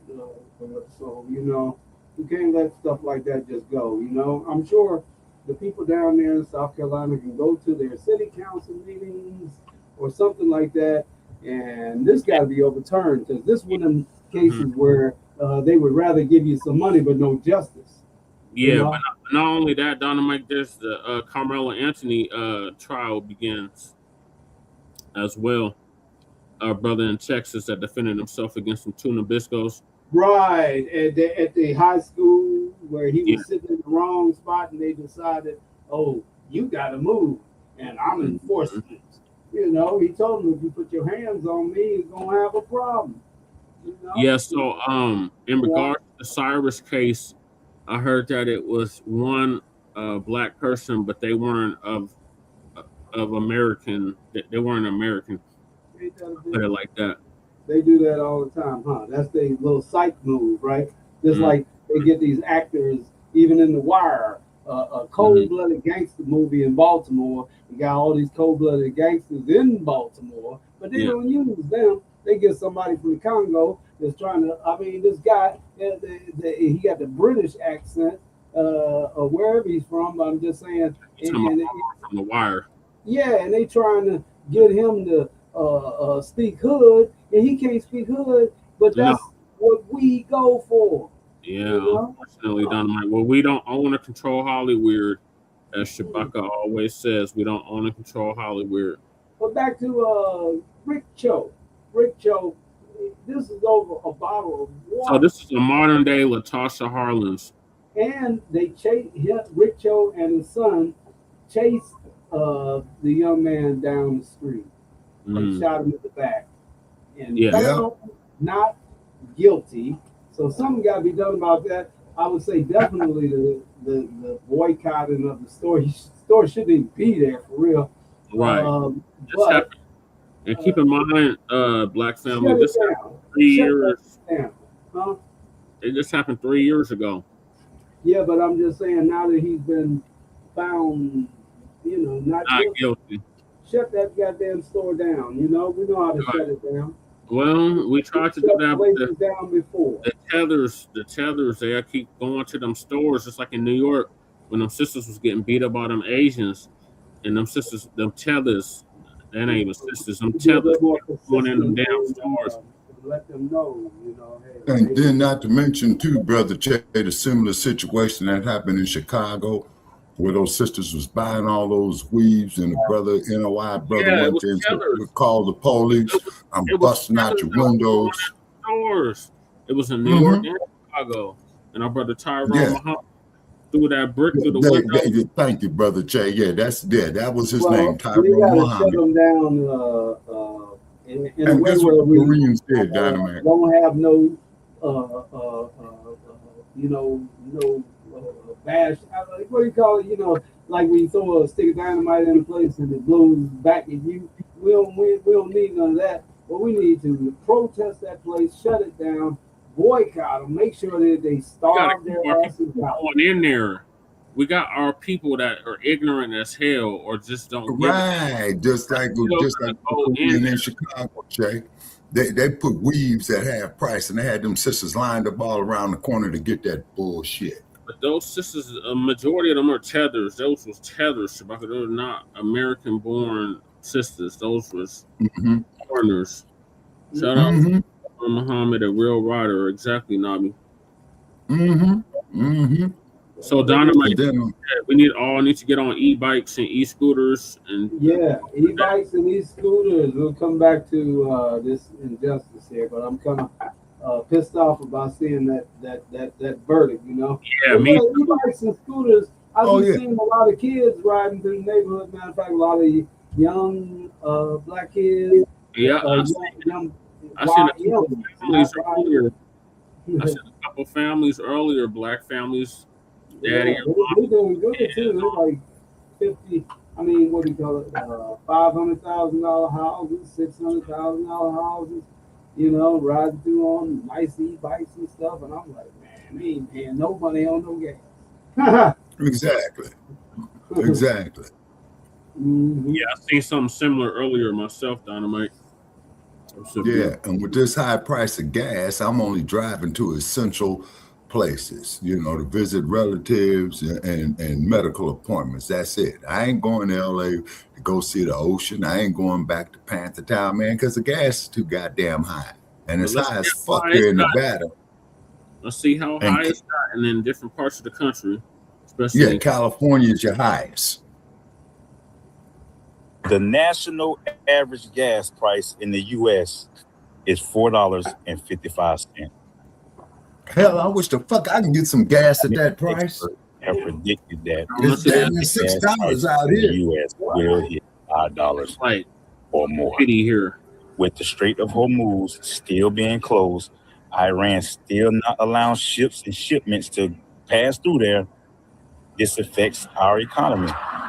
Prices go up, food, gases, all around the board.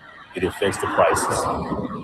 I didn't realize that these gas prices was affecting so many people. I went to the store yesterday, and one of my favorite cashiers, she's an elderly lady in her 60s. She was bags, putting them on her It's called macroeconomics, people. I thought you had a car. She said, I do. I can't afford the gas. Traveling back and forth. She lived 40 minutes from her job. She had to buy a scooter off Amazon to ride back and forth to work now. And now they're saying gas. There you go, Dynamite. She had to ride a scooter back and forth between home and work. Gas is $4.27 here, Shabaka. Man, shit, send me 26 gallons, man. Send me 26 gallons. These motherfuckers is out here, man, damn near $6 a gallon out here. $5.97.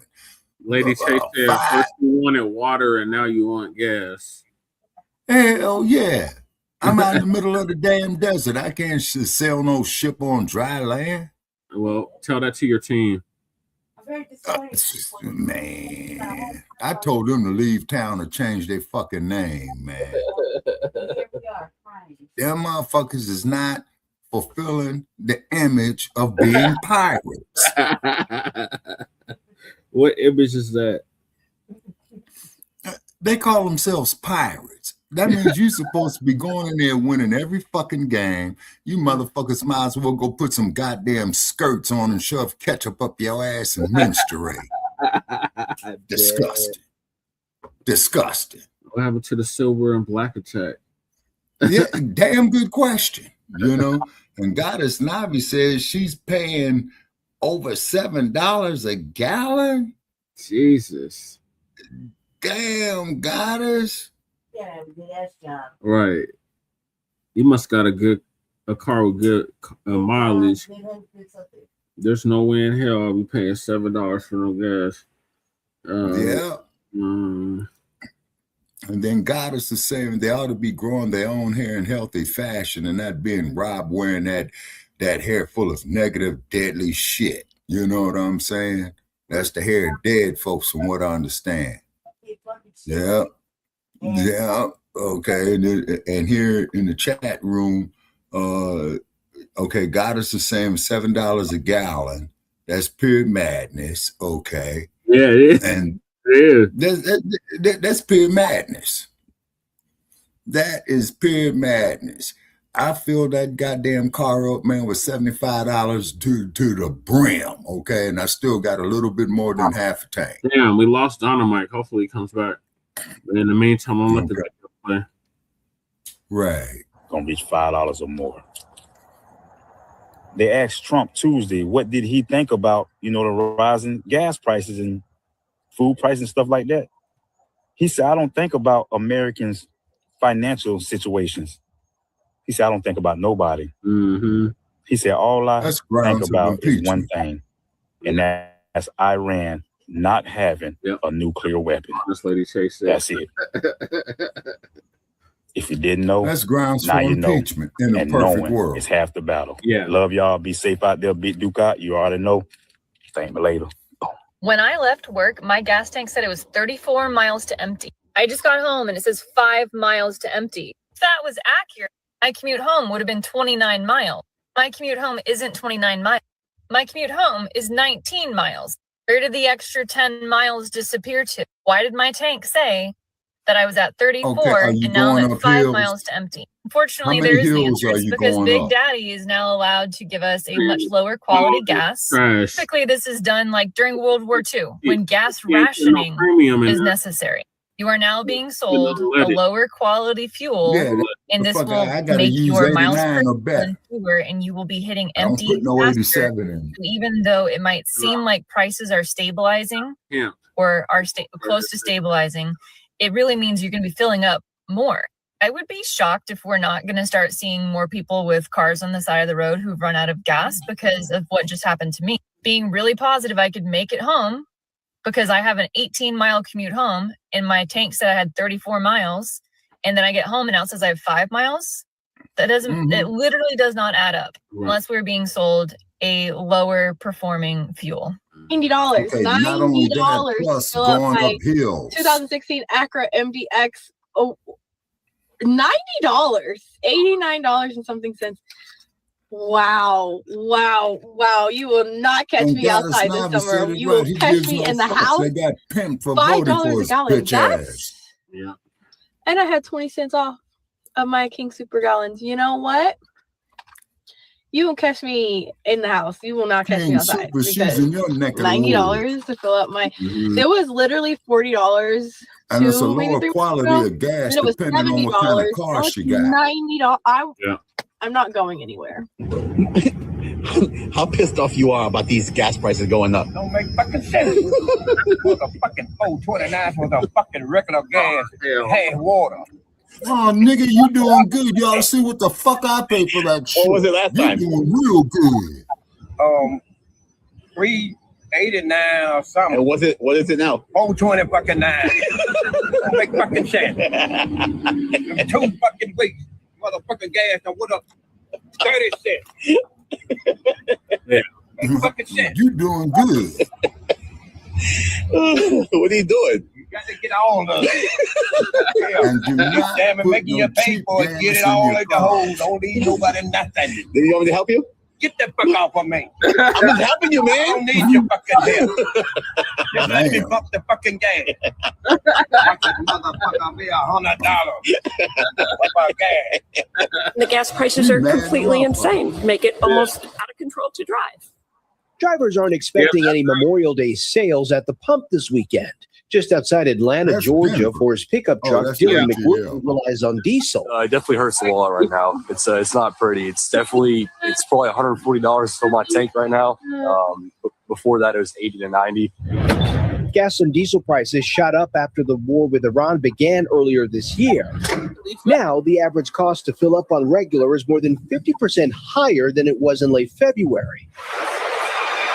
For some holiday travelers, taking the train is a cheaper option. I'm definitely happy looking at how much more expensive gas has got that we booked this and we're already set on this. That certainly could be a very painful summer, especially the longer the Strait of Hormuz continues to be closed. Tracking service Gas Buddy predicts the price tag could even reach a national average of $4.80 per gallon this summer. When is this going to get better? Well, probably not a whole lot better until the strait opens, until it's verified. We see ships start traveling through, but it could take the better part of a year or longer for gas prices and oil prices to go back to their pre-war level. For people driving for the holiday and beyond, Dehan suggests shopping around at different gas stations for better prices if you're not on E. He also says that driving at cruise control just below the speed limit could actually help save you a gallon or two every time you fill up. Memorial Day weekend and all, I don't need no cookouts. I don't need no pools. Is there anybody doing any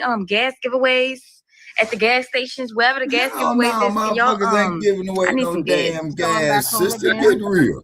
$8 a gallon here in Houston is already $5. In Houston, that is insane. Do y'all see that?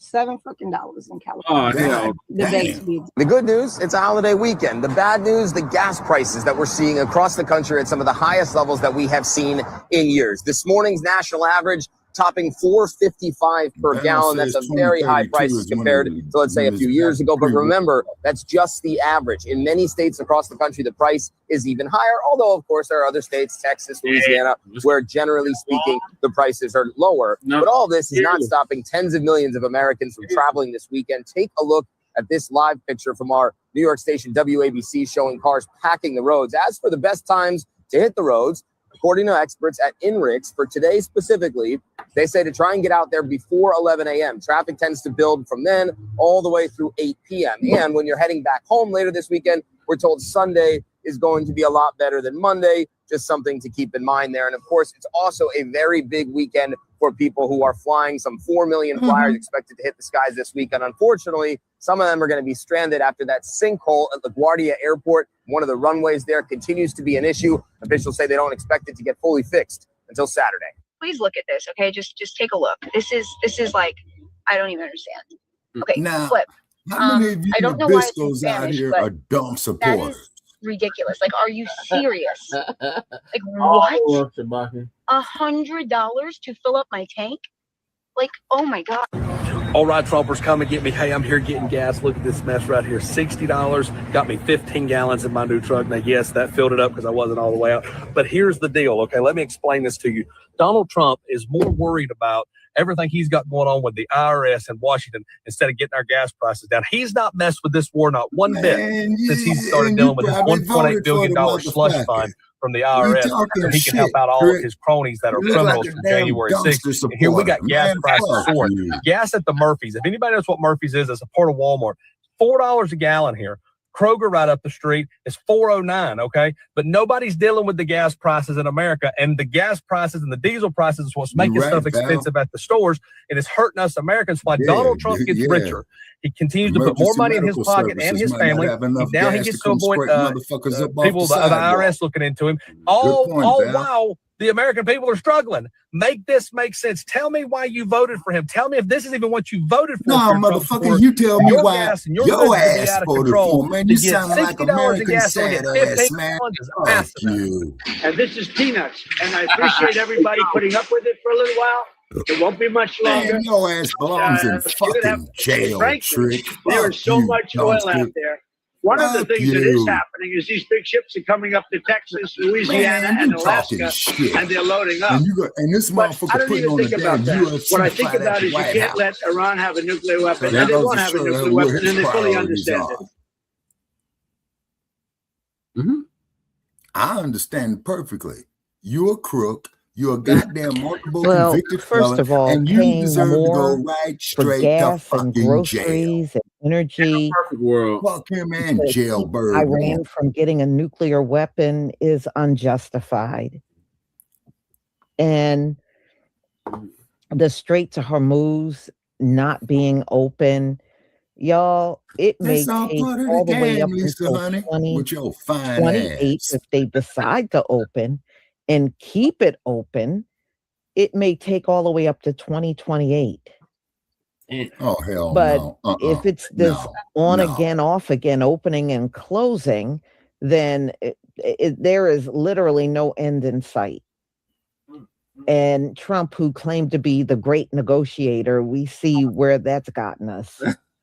So he need to go change his diapers. And there is nothing that's going to change. That's why I call him the dump. As nothing is going to shit. change. He needs to go change his fucking diapers. I think everybody needs to anticipate that these prices are here to stay. Donald Trump don't care. So, honey, they're gonna By go the up time he higher. gets to the end of his term, gas prices are still going to be up, and he knows it.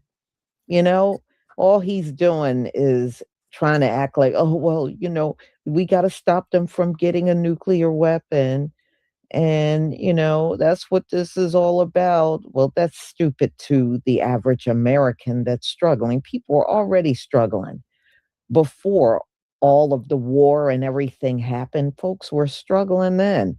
Now it is twice as bad.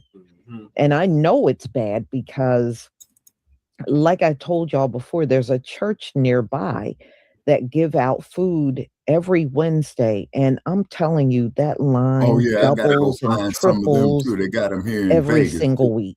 Yeah. Every week it gets longer and longer. I can't even imagine what the food banks look like around the country. And the reason why I got to put it in the gas But I tank is I'm know going to be this turning my one air church, when conditioner I on, see man. how Getting many ready to go people up are to showing up for food, it 10 is degrees bad. and shit. It really is. Tangerine joke. Yeah. So, y'all, I'm going to go ahead and conclude. Thank you so much for being here. Thank you for your support. And be on the lookout for And my support upcoming Shabaka's Black lives. Experience Enhanced and Front Line Shabbat Black Shalom, News. family. Please donate. Brother Che got the PayPal link. Now, this orangutan motherfucker. She said Shabaka be going off. And then God says, as usual, it's not going off. I'm talking about, I'm sitting up in here, people. Okay, fucked up. Okay, I got $100 bill left, right? So I had to go get me some damn cold cuts as opposed to having me a decent meal, man, because I got to put the other money in the goddamn gas tank. God damn. Yeah, because see, it's getting ready to get hot out here. It's 93 degrees right now, and it's 8 o'clock. Okay, so when I go out there and doing my daily runs, man, it's gonna be 110. You know what I'm saying? And I don't turn on the air conditioning because it's gonna pull the gas, but it's gonna come to the point where I gotta turn on the air conditioner. It's say for my survival. I'm not gonna go out in this motherfucking have heat stroke, not if I can help it. Shit, fuck that goddamn son of a bitch, man. That orangutan motherfucker belongs in a damn zoo and have his fucking head examined. He did, and he passed with flying colors. So which means is he found a physician to pad that shit, man. They probably sent what's his wife's name, Melania over there. He probably sent her over there to get that motherfucker some head to write that shit. Excuse me, Val. You know, I don't mean no disrespect. I wouldn't be surprised. Yeah, Val, ain't nobody want to be in that Vegas heat, but I like it, sisters, because I'm vitamin D deficient. They say, I love seeing the Nabiscos fry. I really, really do. Motherfuckers be turning orange and red and shit, looking like the little demons that they is. And I just get dark. I ain't never had sunburn before in my life. That's crazy. You know what I'm saying? You're vitamin D deficient. Yeah, that's what the doctor told me because I spent a lot of time inside, Brother Che, you know what I'm saying? So I had to get out. And when I do try to go out and get the vitamin D from the sun, I got to do it early in the morning because at noon, man, that's where everything heats up. But keep in mind, as we always know, what's the coolest part of the day, Brother Che? What? Sunrise. Just before sunrise, okay? So what happens is out here during the night, the ground and the tar from the roads kick the heat back up. You see, then it levels off. And then just before the sunrise is when it's the coolest temperature. See, so I try to get all my runs made before then. Then I come in here and turn on the idiot box. You know what I'm saying? And it's crazy, Black family. Now, that's a venture for us as a people to get off into. Now, if you didn't have all them goddamn tethers on the fucking continent, yeah, Troy, we would go see you about the oil. You see what I'm saying? But you all is too many goddamn tethers, and you letting the Biscos go up here, steal your shit. You see what I'm saying? Tell you that you ain't shit, and then you all go for this bullshit, and that proves to me you ain't shit. Lady Chase said, why don't you just go to California and get the pipeline? Oh, hell no. Shit, no. California is way the fuck higher than Nevada. You go over here to Primm, Nevada, man, before you cross the state line, because Primm, Nevada people sits literally on the state line between California and Nevada. Them motherfuckers is charging the California high-ass prices. Lady Chase said Primm's been in the news lately. Oh, yeah, because they tearing Primm down. Them motherfuckers there is lost money. Mm-hmm. Yeah, they getting ready to tear that motherfucker down. They might turn it into a goddamn jail. You know what I'm saying?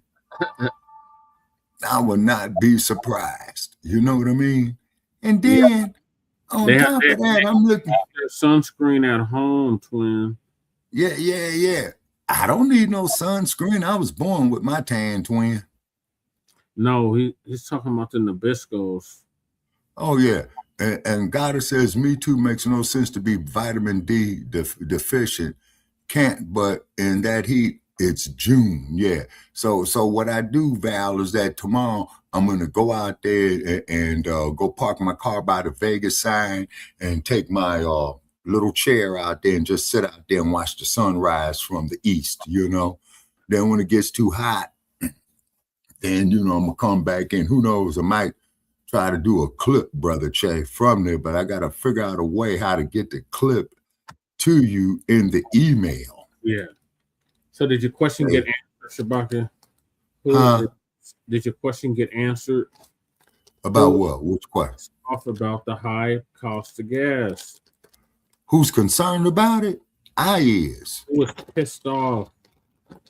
Oh, ain't nobody more pissed off than me behind that high-ass bullshit, man. You know what I'm saying? I mean, in that video was more pissed off than you. Oh, yeah. Oh, that motherfucker there was downright hurt. And I'm thinking is that his business or his job depends on him buying gas. Like he might be a truck driver, delivery driver, or he might be an independent contractor, have to go pick people up to go back and forth to his job sites. Now, get a load of this, y'all. When I was out traveling yesterday, they got 4 more job sites coming up. You know what I'm saying? Because they're building that damn bullshit ass stadium, that high-speed train to go from Las Vegas to LA for the Olympics. And all you motherfuckers who gonna come out here to Las Vegas and get on that high-speed train, you're gonna get pimped 4 ways. First, you're gonna get pimped here in Vegas, okay? When you get on the train, they're gonna pimp you on the price. Then when you get to Los Angeles, and the station I'm thinking that's right by the LA Coliseum is the Exposition Station, your ass still got a mile to walk to get to the fucking Coliseum. Okay. Right. Oh, yeah. And Serena Williams is returning to tennis.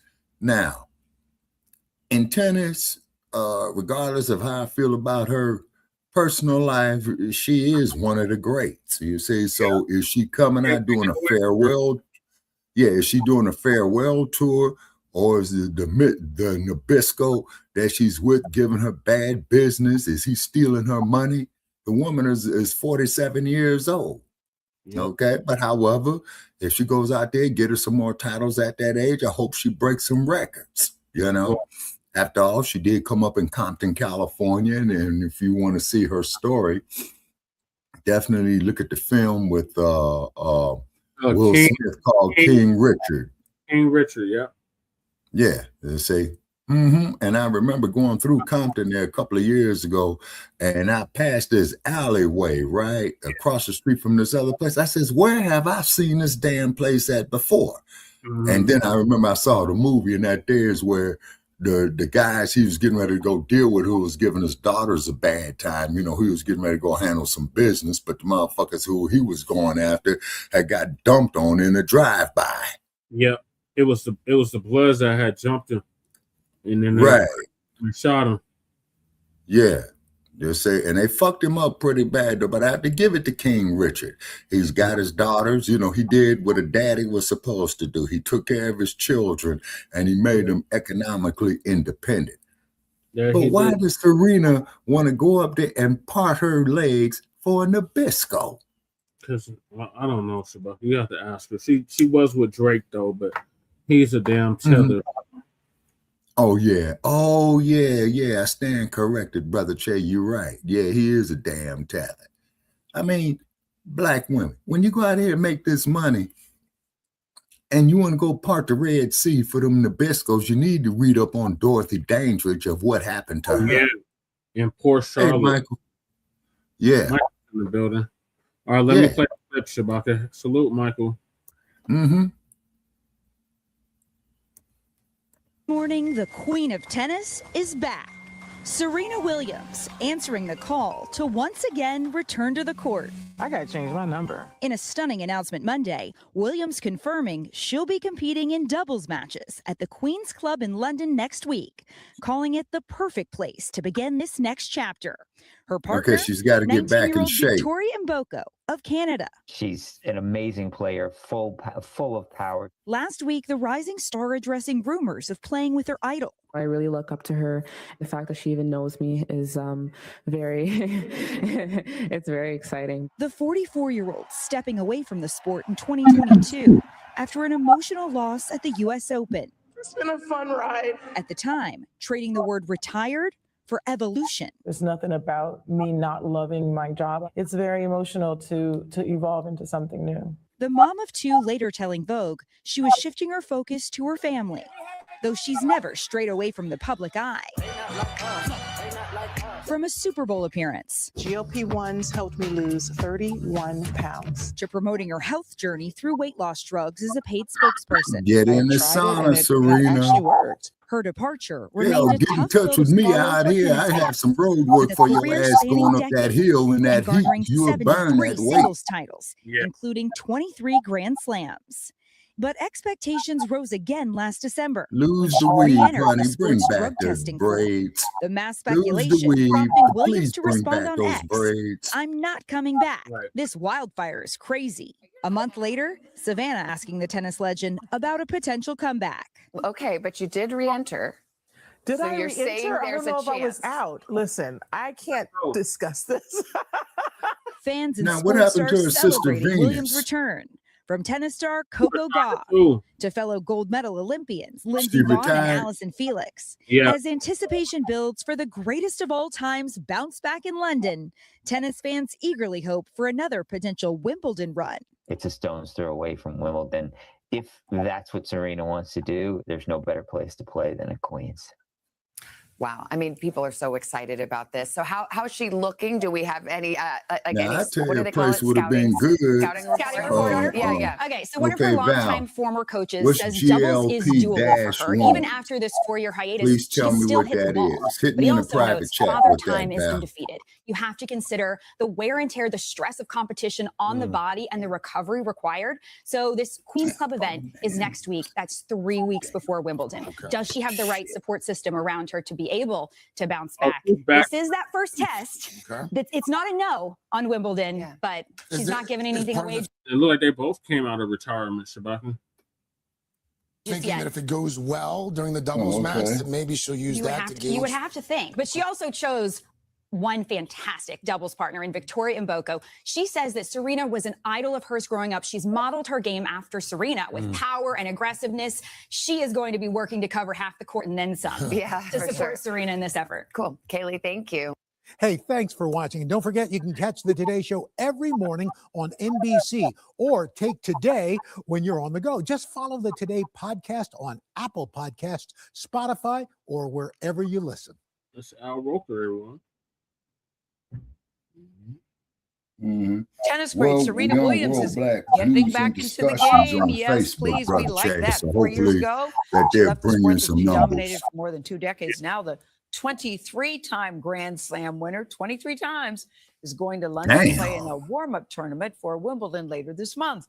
Jerika Duncan is here with more. Jerika, this is so exciting. Good morning. So exciting. I had to dress for the occasion. Good morning, everyone. Serena Williams has been busy the past 4 years growing her family, focusing on business ventures, and of course, appearing in that Super Bowl halftime show, most recently becoming a spokesperson for a weight loss drug. Well, it appears when it comes to tennis, she still has some unfinished business.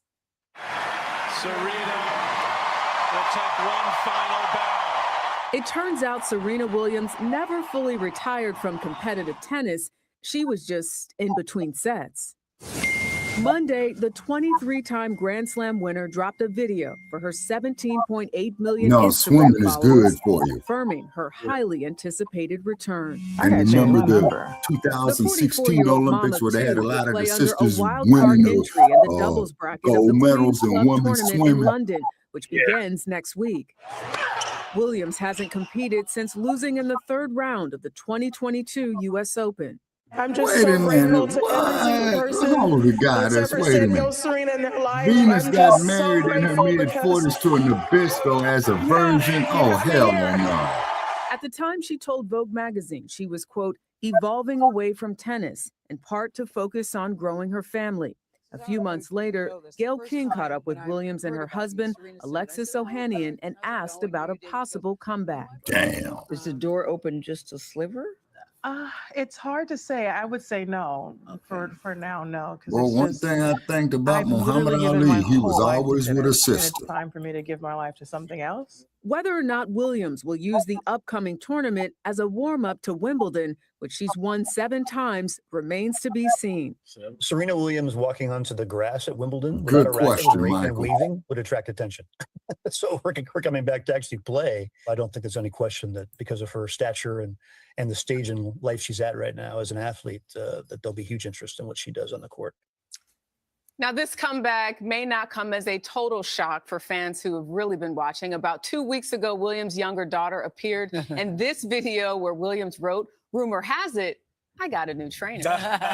So cute. And little Adira, I'm so excited I about am this as well. news. I am too. We just want her to get back on the court and kill Yeah. it. Yeah. Now, Don't you feel that, Nate? Of course. Oh I've my always said the gosh. hardest thing for the greats of the game is, right? to do is to walk away and stay away. I mean, that's why she said evolving. Man, I this feel like she always cooning left it ass, open, four-eyed looking even though it trick, was seen as a man. retired. He's married to a sister, Shabaka.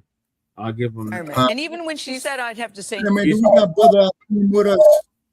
Do we have who with us? Brother Sharif Alim, 4140. He's in the building? Yeah, he's in the chat. Oh, shit. R.I.P. to Nasir. Oh, yeah. What's up, man? I've been trying to get in touch with you for a long time, Brother Sharif. You know what I'm saying? I think I owe you a little bit of money, man. I want to get it back to you. I think I owe you about $20. Can you get on, Sharif, and give us an update on your nephew or something? I'll drop the And link. then I missed you a couple of times, man, when I saw you was doing your lives here in Vegas, brother Sharif. Shabaka, he just lost his nephew. Oh my God! Oh, condolences, man! Oh Lord! Woo! Condolences, man. His nephew just got killed at the Montbello Rec Center like 2 weeks ago. Oh man! Oh. Woo! Yeah, Nasir, and they done closed down the rec center since. Oh man! Well, Sharif, my deepest condolences to you, man. You remember the Montbello Rec Center, Shabaka? Yep. You remember the one that was on what is that street called? What is that street lady say? Yosemite? No, in Montbello. Okay. Tulsa Court. Tulsa. Okay, I have heard of the Tulsa Court there in Denver, yes. And then they moved it. They moved it over there by where the Safeway.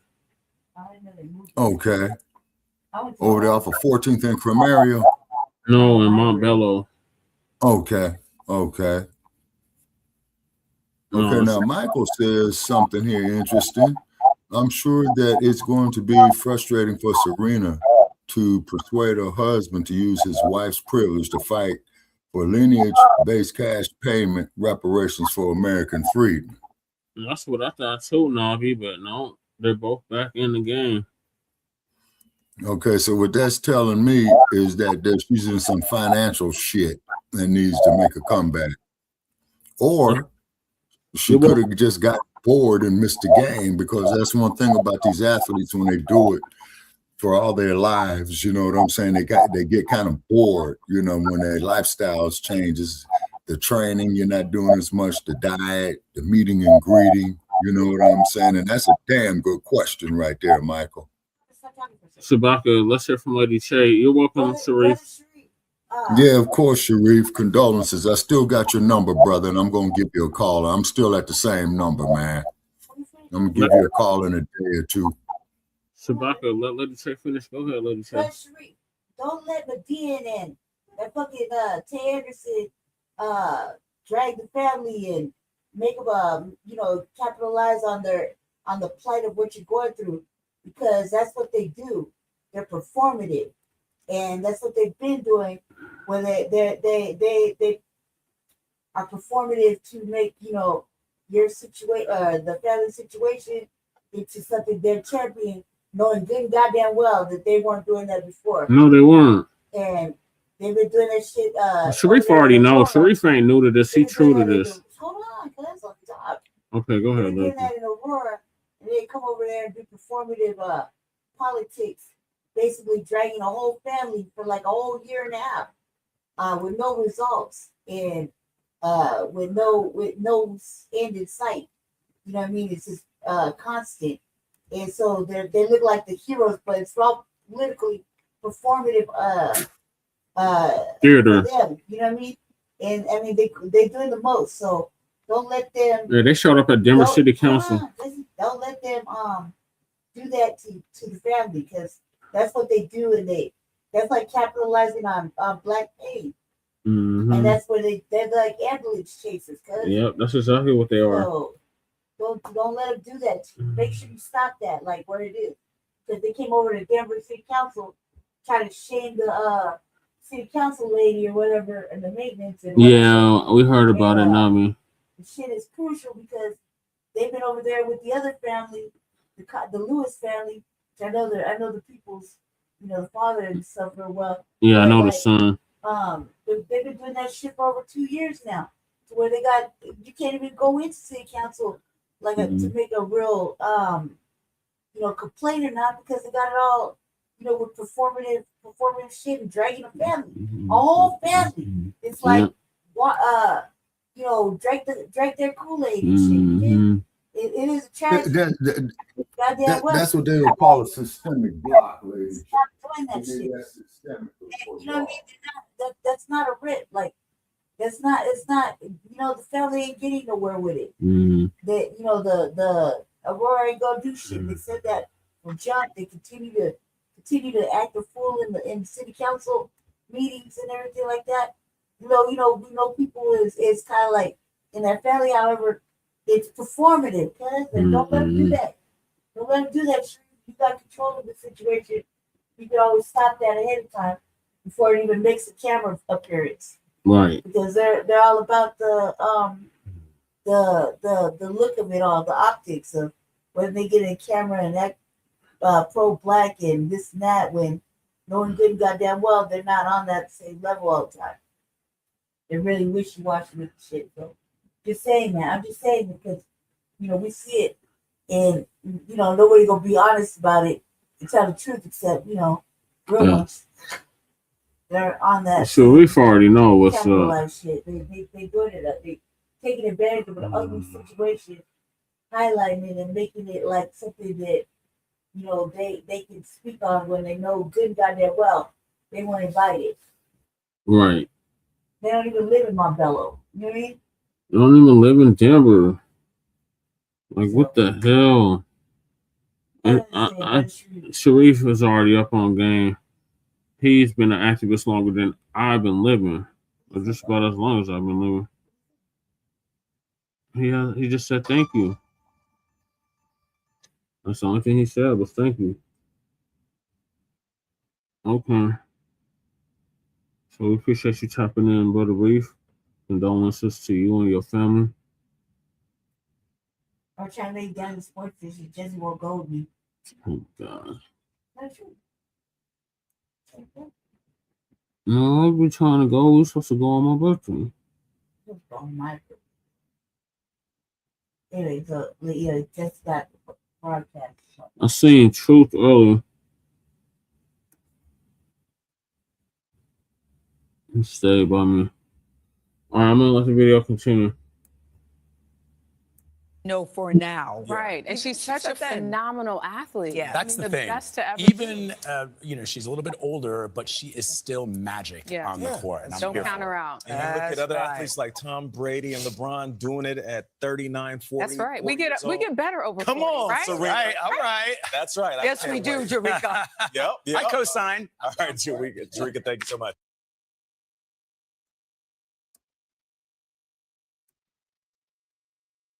One, two more. 73 singles titles, 23 Grand Slams. Witness greatness. And here comes Serena. Serena Williams enters center court. She is arguably the greatest women's player of all time. The words icon, legend, role model, inspiration, and GOAT have all been used when talking about Serena Williams.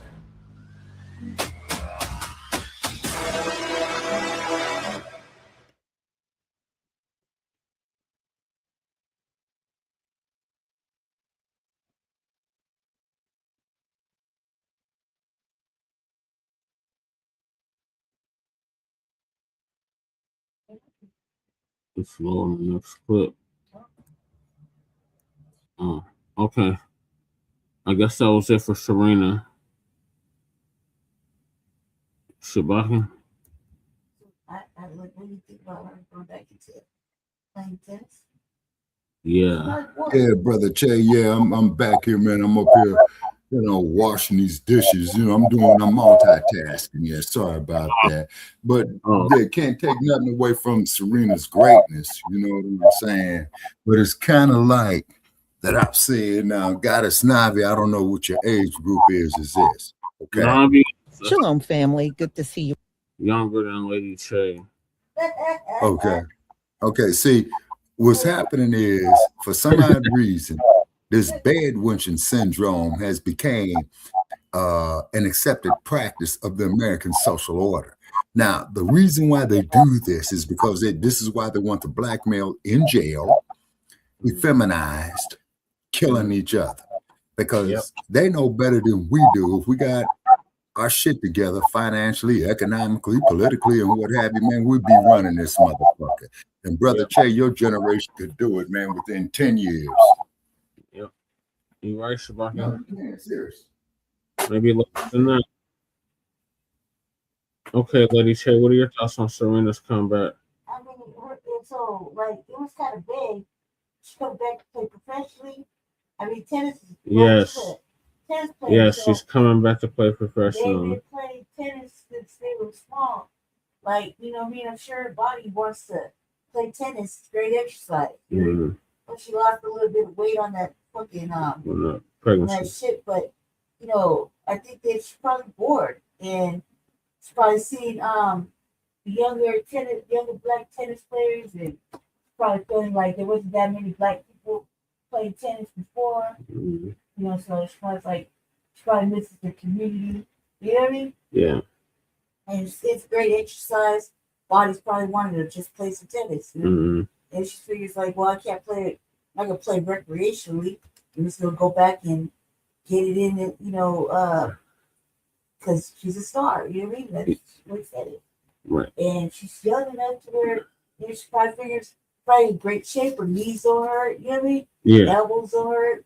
Probably want to swing the tennis I racket. don't know, because she's Knock almost. balls over to the other side. How old is Serena? She's almost 50, right? Clown white bitches and shit. Yeah. Everything's gonna start hurting on her in 10 years. I mean, so Or less. probably want to add a little bit more bread to her capital. Because shit's going down or whatnot. You can't really blame that. You never know. I don't know. They didn't really say her motivation for watching. She's 44. Oh, she's the same age as you. 44 is good age, man. She's young. Oh, she's not. black, Oh, so okay. Stop. good shape. You know what I mean? Yeah, but the question is though, Lady Che, does she still have her muscle memory? You see? Like, Yeah, you Shabaka. don't forget how to play something or run or do something that you're flexing weights. Wow. Your body's gonna remember, and she's not white. Like, of course, her muscle memory won't be there. She's not white. They don't have that muscle memory. They got flat skin and fucking jaws and breaks and shit. So you know what I mean? Like, she's good. She's probably in excellent shape. You know, she's probably just bored and saw the younger sisters getting it on the tennis court, and she's like, man, what I wouldn't give, and I decided to go back in. So Biggie, you know, tennis is like kind of seasonal, right? She's still in her prime. Yeah, 40 is like the new 20. You know what I mean? Yeah. Bullshit. That's what I thought 20 years ago. Bullshit. That's the. You got the kneecaps still. And your elbows, man, you gonna get out there and get it. Go ahead and get it. No, but see, but Lady Che, that's where all the muscle pulls come from, the ligament pulls come from. You see? Koozie and a masseuse and all that extra shit. She's gonna be all right. This acupuncture, little massage therapy. She'll be okay. Her last name is Williams. You don't get more FBA than that. Exactly, I bro. feel like she's gonna be all right. We worried about the wrong female. If she could crip walk at the Super Bowl, she's gonna be all right. Right. Yeah, she was. She was crip walking. She was crip walking on stage. Well, you know, she's straight out of Compton, the Hub City. Yeah. Right. So if she could crip walk on stage and Kendrick Lamar on there in the Super Bowl, she gonna be A-okay. Right. All right, yeah, maybe she's doing it to break a record, Lady Che, because see, now here's one thing I do know about the pro athletes, right? When they break records, and as long as that record is unbroken, they're off in a class by themselves.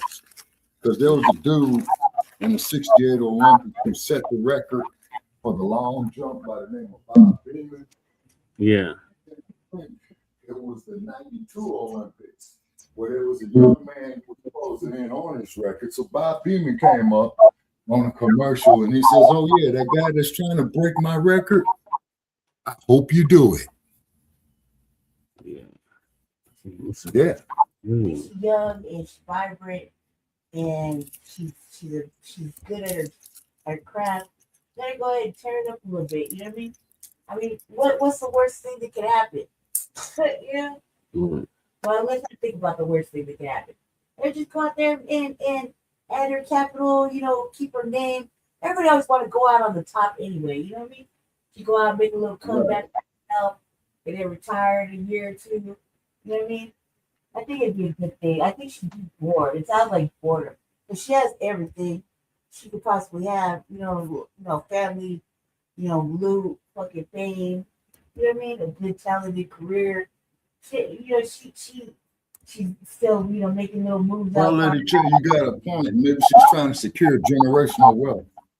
Yeah, make sure she has enough, you know, because it's high right now. It's crazy. And if she got a little family, I think she got a kid or two or something like that. Yeah, the white boy. Yeah, well, we know she's diagnosed. That's beside the point. We know she's diagnosed. That's over. Don't she got like a kid or something? Yeah, she got a daughter. Yeah, so she probably, you know. Yeah, that's what I'm saying, Lady Che. You know, because you're not granted tomorrow.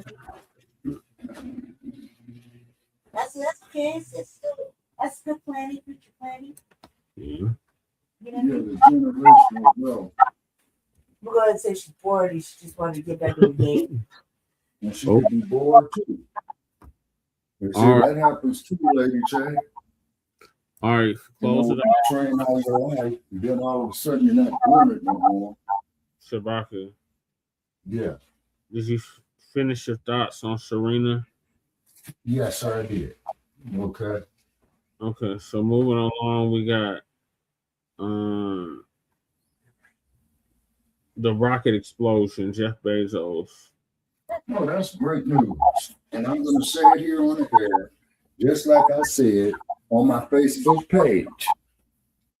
That motherfucker got $250 billion, and his rocket blew up. I don't give a fuck when I cannot afford a goddamn gallon of gas. Yes, so the Blue Origin rocket explodes. So this is going to be That's great news. Let's see that motherfucker blow up again, man. Show it blowing. Shalom, family. Good to see you all here. Hope you're doing well. We're going to talk about a recent rocket explosion down in Florida. This time it was Jeff Bezos, Blue Origins. And this rocket blew up on the launch pad. And when I say it took everything out, it took everything out. My heart goes out to you Floridian residents down there, because you're always putting up with these rocket explosions and it's contaminating the entire environment. Elon, he blows up on literally everything he tries to launch. And I remember the residents talking about how the air would smell after the explosion, and it would pollute the water because debris would fall all in the water around there.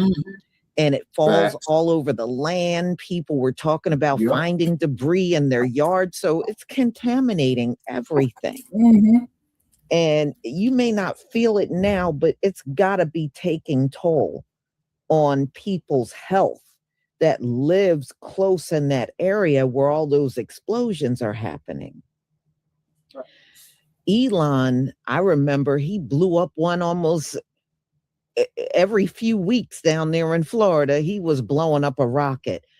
And even places like the Bahamas and Aruba were finding debris from the explosion that happened in Florida. But I know the islands really aren't that far away.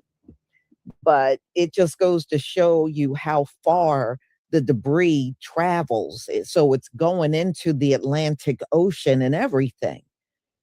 So I don't know how y'all live close to those rockets being launched. I mean, I guess you got to live somewhere. And many of you probably lived there long before Elon and Jeff Bezos were launching these rockets. So I certainly understand. When I was in Florida, I smelled like knocking it, but I'm just wondering how it's going to take toll on the children and the elderly and just everybody, even your pets in that area. It can't be good. So anyway, let's get to this so y'all can see how bad this explosion seriously was. It was bad. And may the next motherfucker blow up too. Y'all should sue Jeff Bezos. With his ass in it. Please give me a 1 if you can see my screen.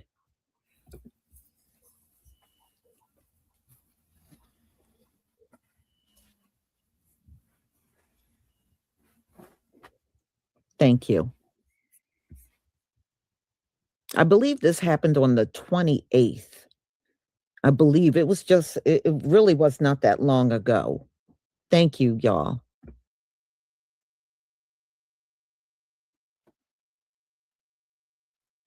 Crewed mission. This was Blue Origin conducting what's known as a static fire test of its New Glenn mega rocket out there at the Kennedy Space Center in Cape Canaveral in Florida a little over an hour ago. Now, what a static fire test is it means the rocket's engines are ignited, but the rocket itself stays locked down to the launch pad. As you can see, something has gone wrong, causing a huge explosion. This was a test ahead of what was going to be that same rocket's 4th launch in a number of weeks. The aim of this project is to take satellites into space. Now, Blue Origin thankfully says that all of its workers have been accounted for. No reports of any injuries or fatalities. It doesn't know what's gone wrong, or hasn't said at least anyway. All it said so far is, quote, an anomaly occurred. This likely means that Blue Origin will now have to hit pause on this New Glenn project for quite some time as it tries to figure out what the problem is. Elon Musk, the owner of rival space company SpaceX, he has put out a statement on his X account saying that most unfortunate, rockets are hard. That explosion, as you can see there, quite frightening, could be seen from many, many kilometers away.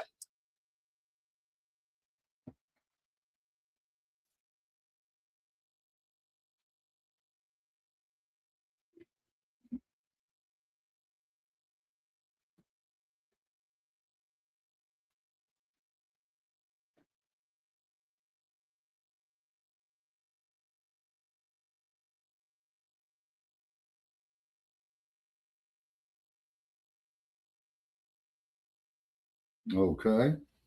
Erupted into a mammoth fireball seen up and down Florida's Space Coast. That is crazy. Something went haywire during a test firing of its engines, a significant setback for more than the space company. This is a very critical problem for NASA to deal with. We simply don't know the extent of the damage to the launch pad or what it might take to fix the rocket and get it flying again.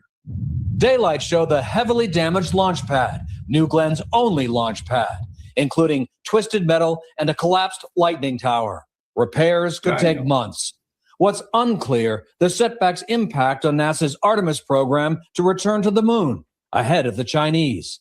Blue Origin's developing lunar landers for NASA to deliver astronauts and cargo to a planned moon base near the lunar South Pole. Next year's Artemis 3 mission aims to practice docking the Orion capsule with a Blue Origin lander.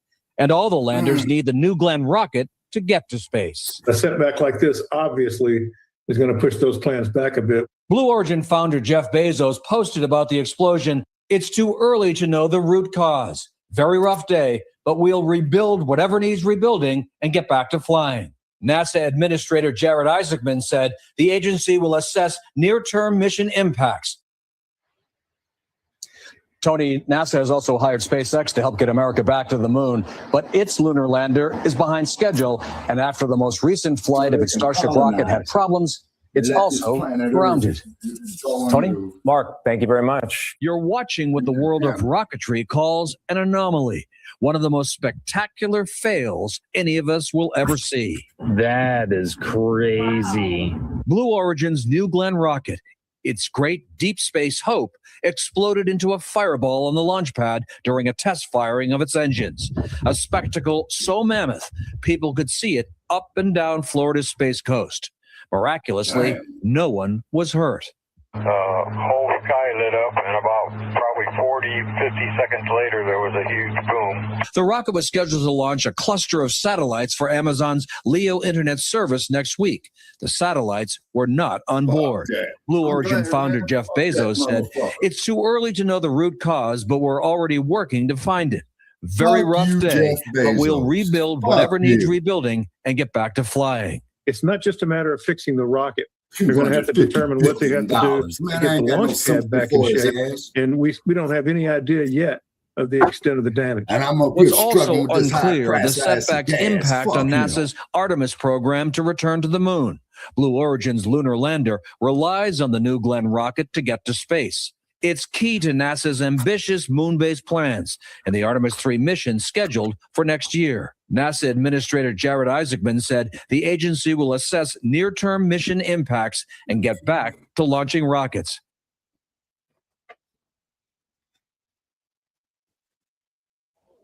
Fuck it. Blow all that bullshit up. What they doing, people, is that they're going to try to colonize the moon. Okay, for the elite. Then you're going to have hantavirus, Ebola, the jabby jab shit come down here and kill off planet Earth. Especially if you're a space fan, Cape Canaveral, an explosion followed by a fireball can't be good, and it wasn't. And there's no reason, the Blue people, Origin's that New they Glenn cannot rocket. make these space projects environmental friendly. In fact, and they Blue can. Origin has had success with this rocket. I mean, didn't launching our it a couple of ancestors times do already. that way back Former then, NASA people? astronaut Butch Wilmore, he joined us a couple of hours ago, talked about the How do we know, setback too, Brother Che, that we potentially didn't caused fly for over the program? Yeah, and Fox Weather correspondent Along Katie with the Burns shit. has been following this story all morning. Katie, Does what's that the make latest we sense? know? Yeah, Shabaka, it makes a lot of sense. But there's a satellite that's been up there for like eons. Man, I remember when they was putting satellites up there, Brother Che, in the 50s and the 60s, and that shit is still floating around the earth, okay? So this is probably why we're having problems with our internet signals, because of all that metallic metal up there that, of course, as we all know, interferes with the electromagnetic spectrum. Shabaka. Yeah. How did the ancestors know this was Turtle Island? Brother Che, our ancestors were so goddamn awesome, brother. I would have to spend another lifetime, man, to figure that out. That's because there's a satellite that rotates around the Earth that's in the opposite direction of all the other satellites. And it's Really? It's older than all the other satellites combined. Okay. I have no reason to doubt your wisdom, brother. You're a pretty well-read brother. I'll take your word for it. It's called the Black Knight satellite. The Black Knight. I like that. The Black Knight satellite. Love it, love it, love it. And it's like a bird, but it's a satellite. Okay, all righty. Maybe the comedians drew that up too, Brother Che, because when I was taking astronomy, right, they had talked about this star they call Osiris or Sirius, which is Sirius.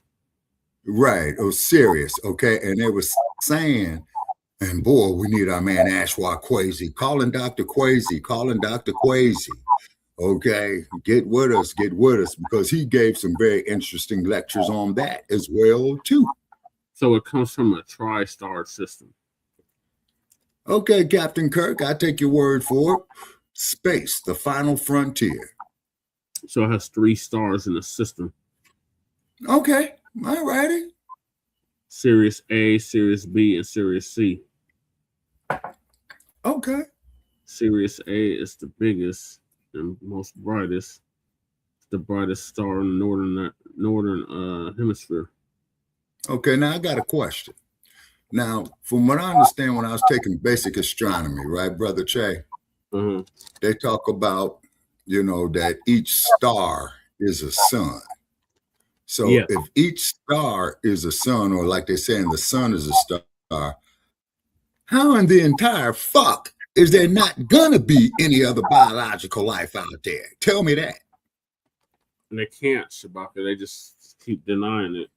But we already know. Okay, but hold on.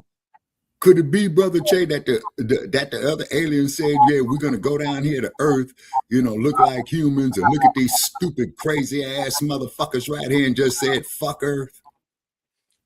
That's a possibility. Shabaka, other ones are actually guardians of the Earth. Yeah, I'll take a 5-to-1 bet on that. Meaning they got to put up $5 for each one of my $1. It's like the galactic. I mean, really. The Earth rotates around the sun 365. We're going into summer in a few days. You see what I'm saying? It's all cyclical. Okay? Cyclical, yeah. Cyclical. And I ain't talking about no bicycle either. You know what I mean? Mm-hmm. How does the sun know, man, to come on the first day of summer, man, not to set, man, until like about 9 o'clock at night, depending on where you're at. And if you're above the 45th parallel, that motherfucker ain't gonna sunset, man, to damn near 11:30. I witnessed that shit. In Montana? Mm-hmm. Up in northern Washington as well, too. I think that's around the time that I got with Jay Dizzle up there. Okay. Yeah. Yeah. So how the fuck is it not no other life forms out there? There's a whole folk who look like you and I. Or it might be some big, tall motherfuckers like them Nephilims that they said. Who probably said, yeah, we checked out Earth. We left our satellites down there and shit, and they so fucked up down there. Got goddamn men shoving ketchup up their ass and talking about they women and shit. We can't fuck with no confused ass motherfuckers like this. I wouldn't blame the aliens if they wouldn't come to this motherfucker. Just in our solar system alone, there's evidence of life. Yeah, man, yeah. Not to mention in the solar system, then you got to go to the galaxy. Then after you go to the galaxy, then you got to go to the whole infinity of space. What old boy said, space, the final frontier. Yeah. And each galaxy is like 1 billion or 1 trillion. Yeah, man. Man, you go there in your state of northern Colorado, out into the forest, or anywhere, even in California. Hell, even here in Nevada. You go up there at 12 o'clock midnight, man, and you see all them stars. You can't even count them. Yeah. And then the theory being, with each star, they got planets circulating around it, like here in this solar system. So how can it not be light out there as we know it? There's a whole galactic federation like Star Wars and Star Trek and all of that shit. I used to love me some Star Trek. Me and Mad Dr. D used to watch that shit all the time. So they got what they call Black Family, the Council of 9, but it's now the Council of 5. And this is the alien that's responsible for, let's say, our well-being. Yeah. Now I got a question. How the fuck we know ain't black folk ain't out there running that shit? Some of them are black, Shabaka. I'm willing to say the majority of them are.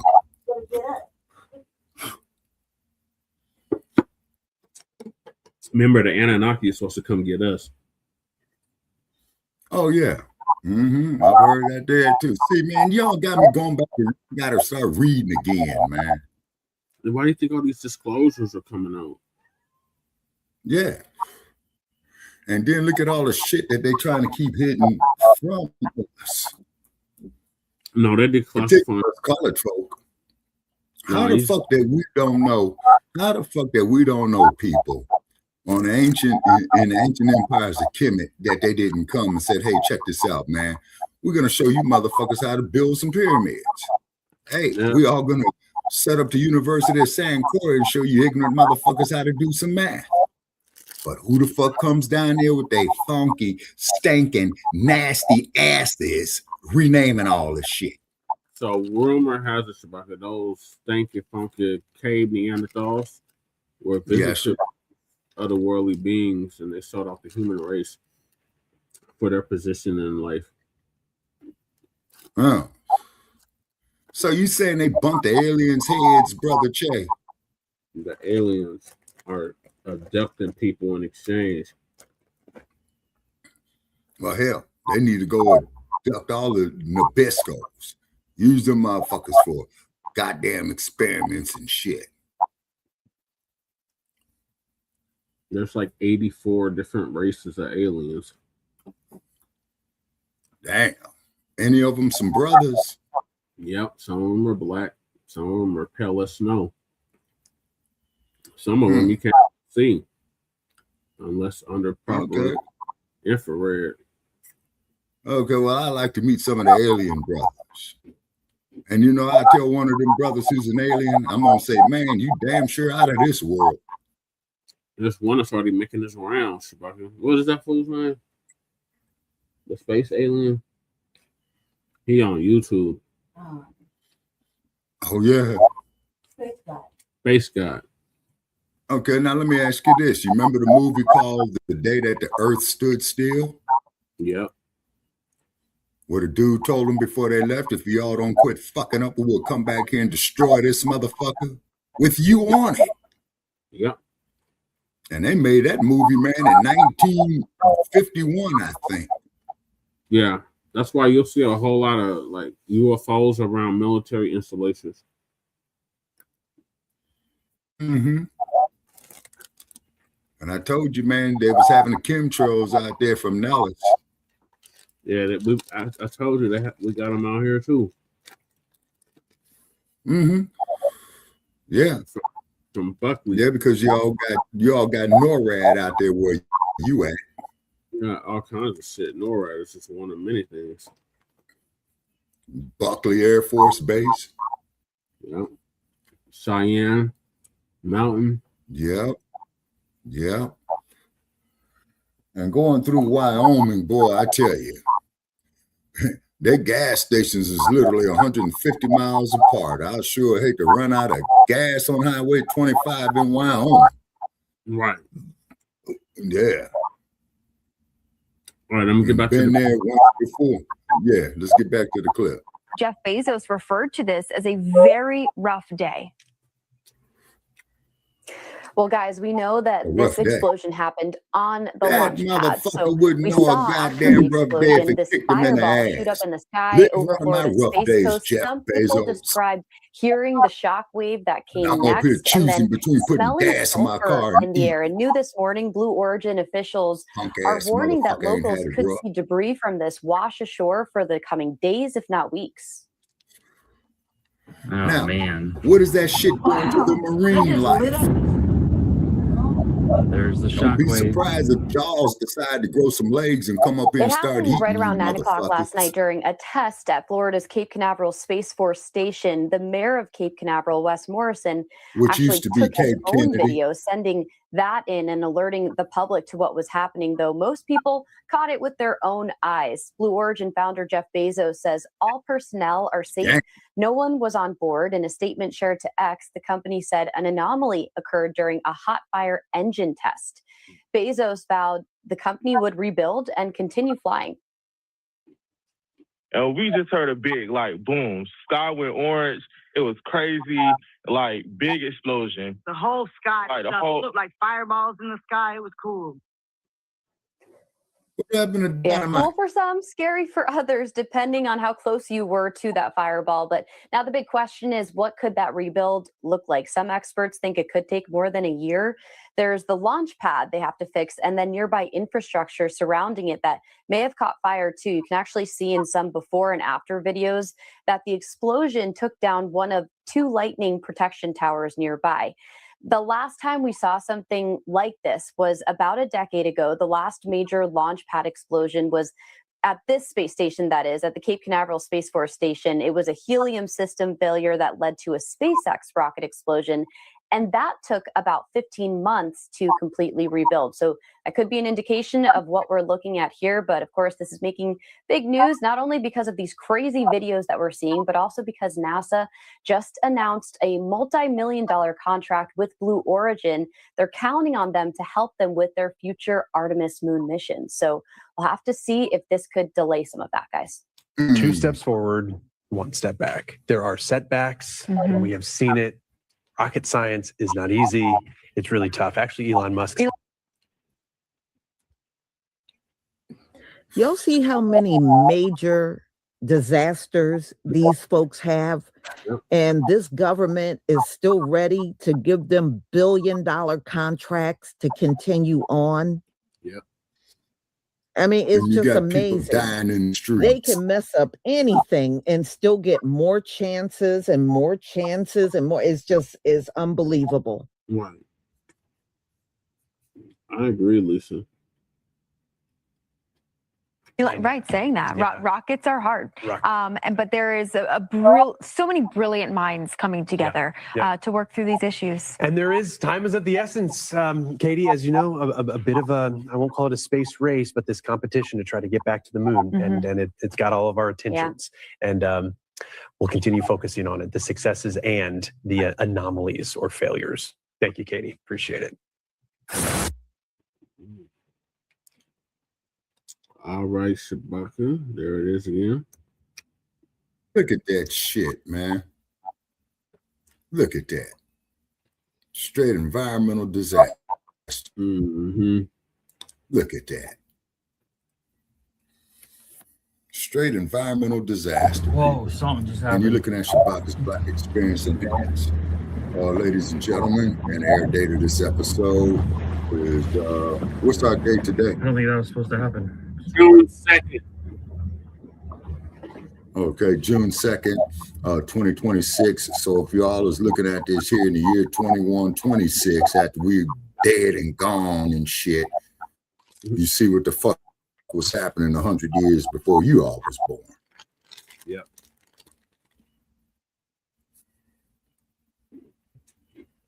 Damn. Yeah. And then you know who else, man, with this shit going in the ocean is the dolphins and the killer whale. Yeah.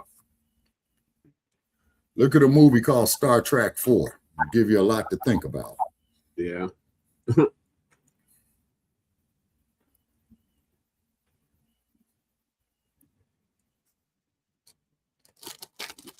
And how shit upsets the balance of nature.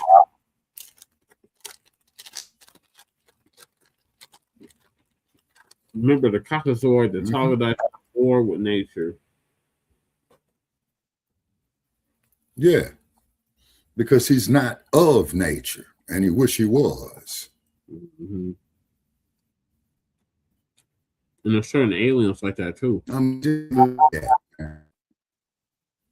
Yeah, look at that. All that toxic shit going into the plants, the trees around it. Mm-hmm. And just like the dude said about your brother Che, Planet Earth says, oh, you motherfuckers want to pollute my skies and my oceans? Fuck it. I'll kick back some cancer and some Ebola for your ass. How about that? There's some hurricanes. Yeah. Oh, and then out here in the wild, wild west, some fucking earthquakes. Yep. You don't know when a fucking earthquake is coming.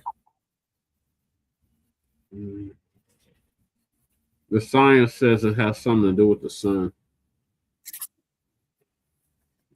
Hey, maybe the sun ain't digging it. That there's the source of the electromagnetic spectrum of how we're able to talk like this on computers through the airwaves and cell phones.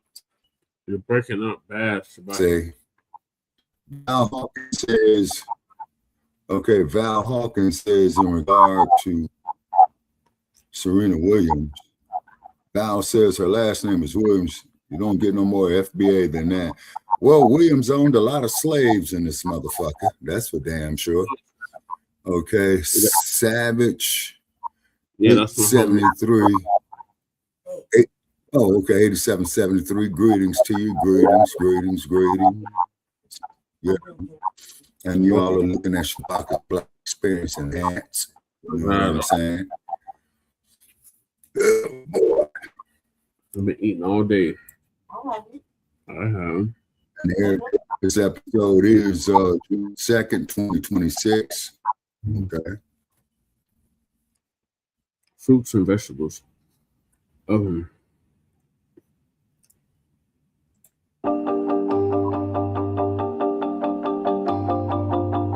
how many views do we have, Brother Chair? Are you able to keep those animals?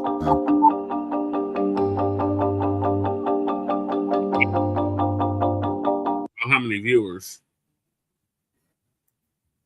Did you say how many viewers we have? We don't have no viewers? You're breaking up really Yes. bad. I don't know if it's your headset or what, but breaking up really bad. Okay. Hold on. Okay.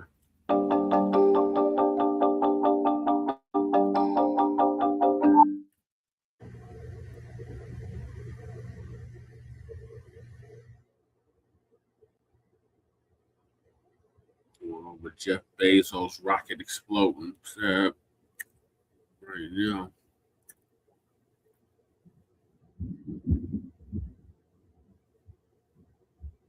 Did you hear about that?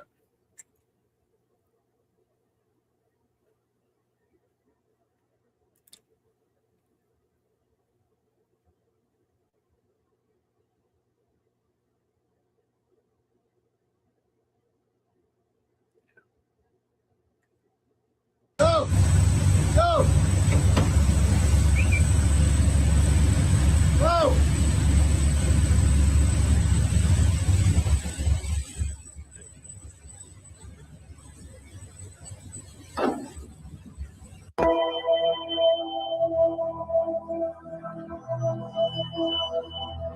Can you hear me? Mic check. Yes, I can hear you now. This, man. Do you Because know we're talking about okay, an get a load epidemic. of this. Do you know what you saying, Jeff Bezos, man? The cell phone man picked it up asking, are you talking about Jeff Bezos? That's dangerous. Let me turn this motherfucker off, man. Ask Gemini, and that did some shit that they put up on my goddamn phone. Yeah, I got Gemini on the laptop. Bitch.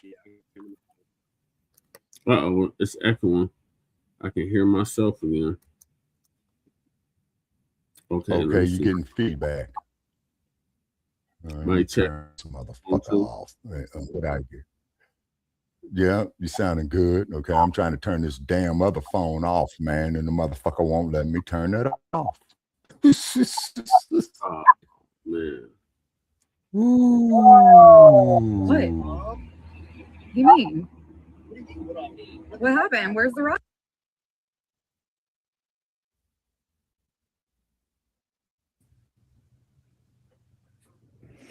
Can't All turn right, this phone y'all. off for This shit. is what happened. All right. So, they're saying, oh, well, it was no harm to the public, but they were inhaling sulfur, That's why I'm like, you know what, y'all, you're going to see. I would not be surprised if you went around that neighborhood and a lot of people are suffering from respiratory illnesses. I would not be shocked. Because there have been, over the last few years, there are literally always explosions down there with those rockets. You can't tell me that's not having any effect on those people that live around there. And there's a lot of people that do live around there. So, you're right. They should be sued. That's what I was saying. But the government here is ready to give them $1 billion more contracts. So it is what it is. Douglas Ledger, thank you for the super sticker. Antithesis, thank you for the super chat. Alcha supporting. And thank you both for your support for my channel. Thank you. I deeply appreciate it. That's the one from Valdosta. And the thing is, y'all, I know Elon has really only white and Asian engineers working for Starlink. Well, why are y'all having so many accidents? Right. I thought y'all had high IQs and know it all. Yeah.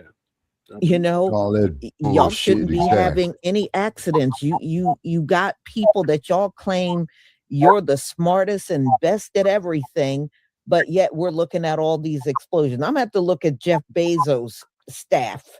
I bet you it looks the same way. I bet you it does. You already know. So much for hiring people based on merit, and we're looking at all these explosions all the time. Yeah. Yeah, Right. merit looks awfully funny these days. Yeah, they smart. they can handle things. Y'all I'm were not the ones dumb. that put I'm all that smart. mess out there about being the Stupid smartest and best motherfuckers. of everything, and your country's insolvent. And every time we see these rocket launches, there's always some explosion, but you're the best and biggest and baddest of them all, right? Yeah, right.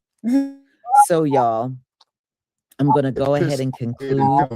My next live will be at 3:45, and it's going to be on more sonic booms, this time up around Massachusetts, Connecticut, and Rhode Island.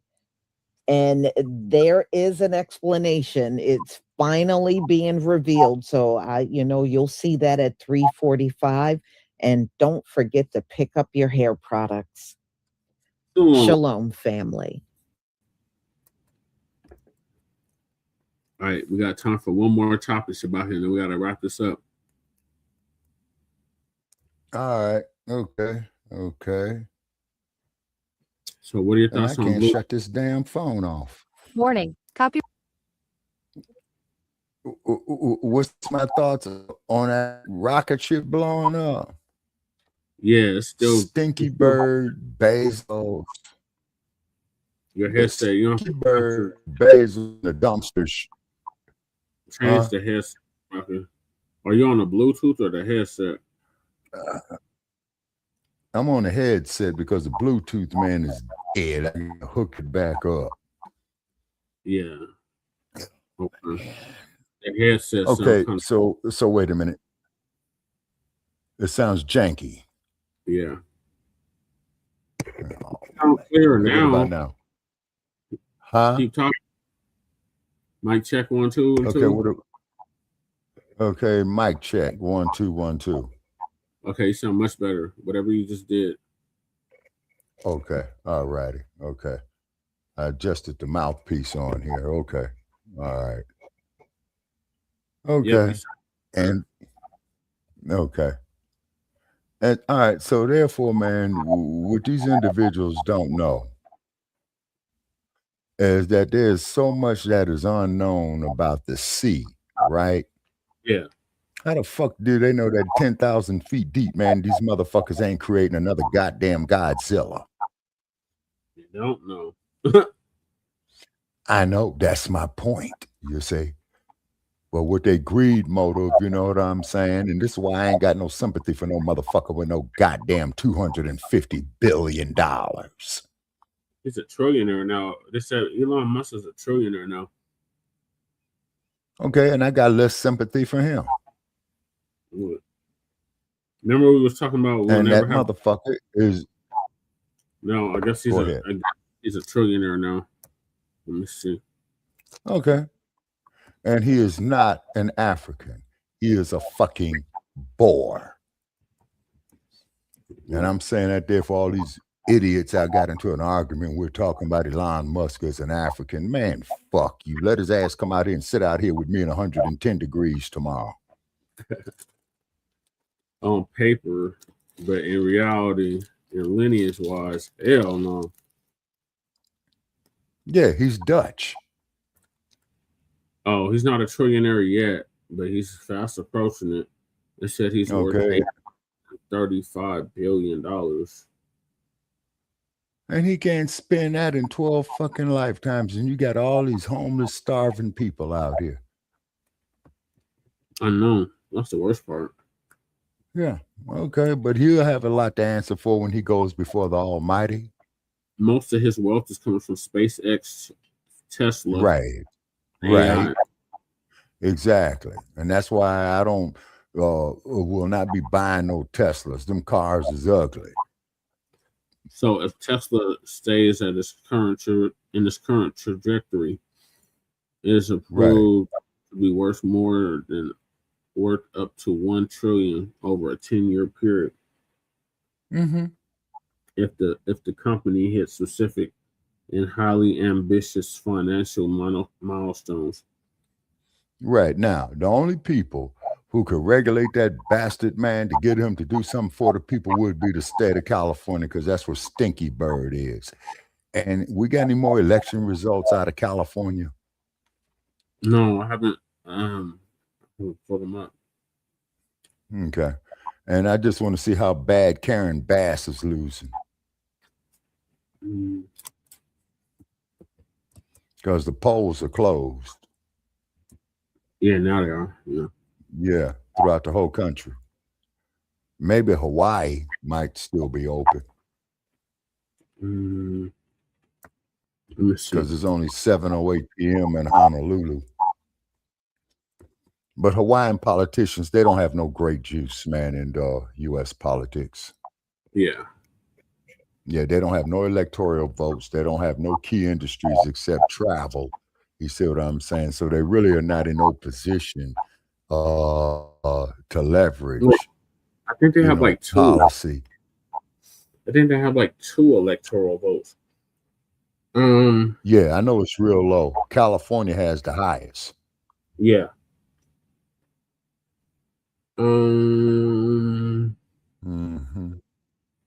It keeps showing the primaries. Okay.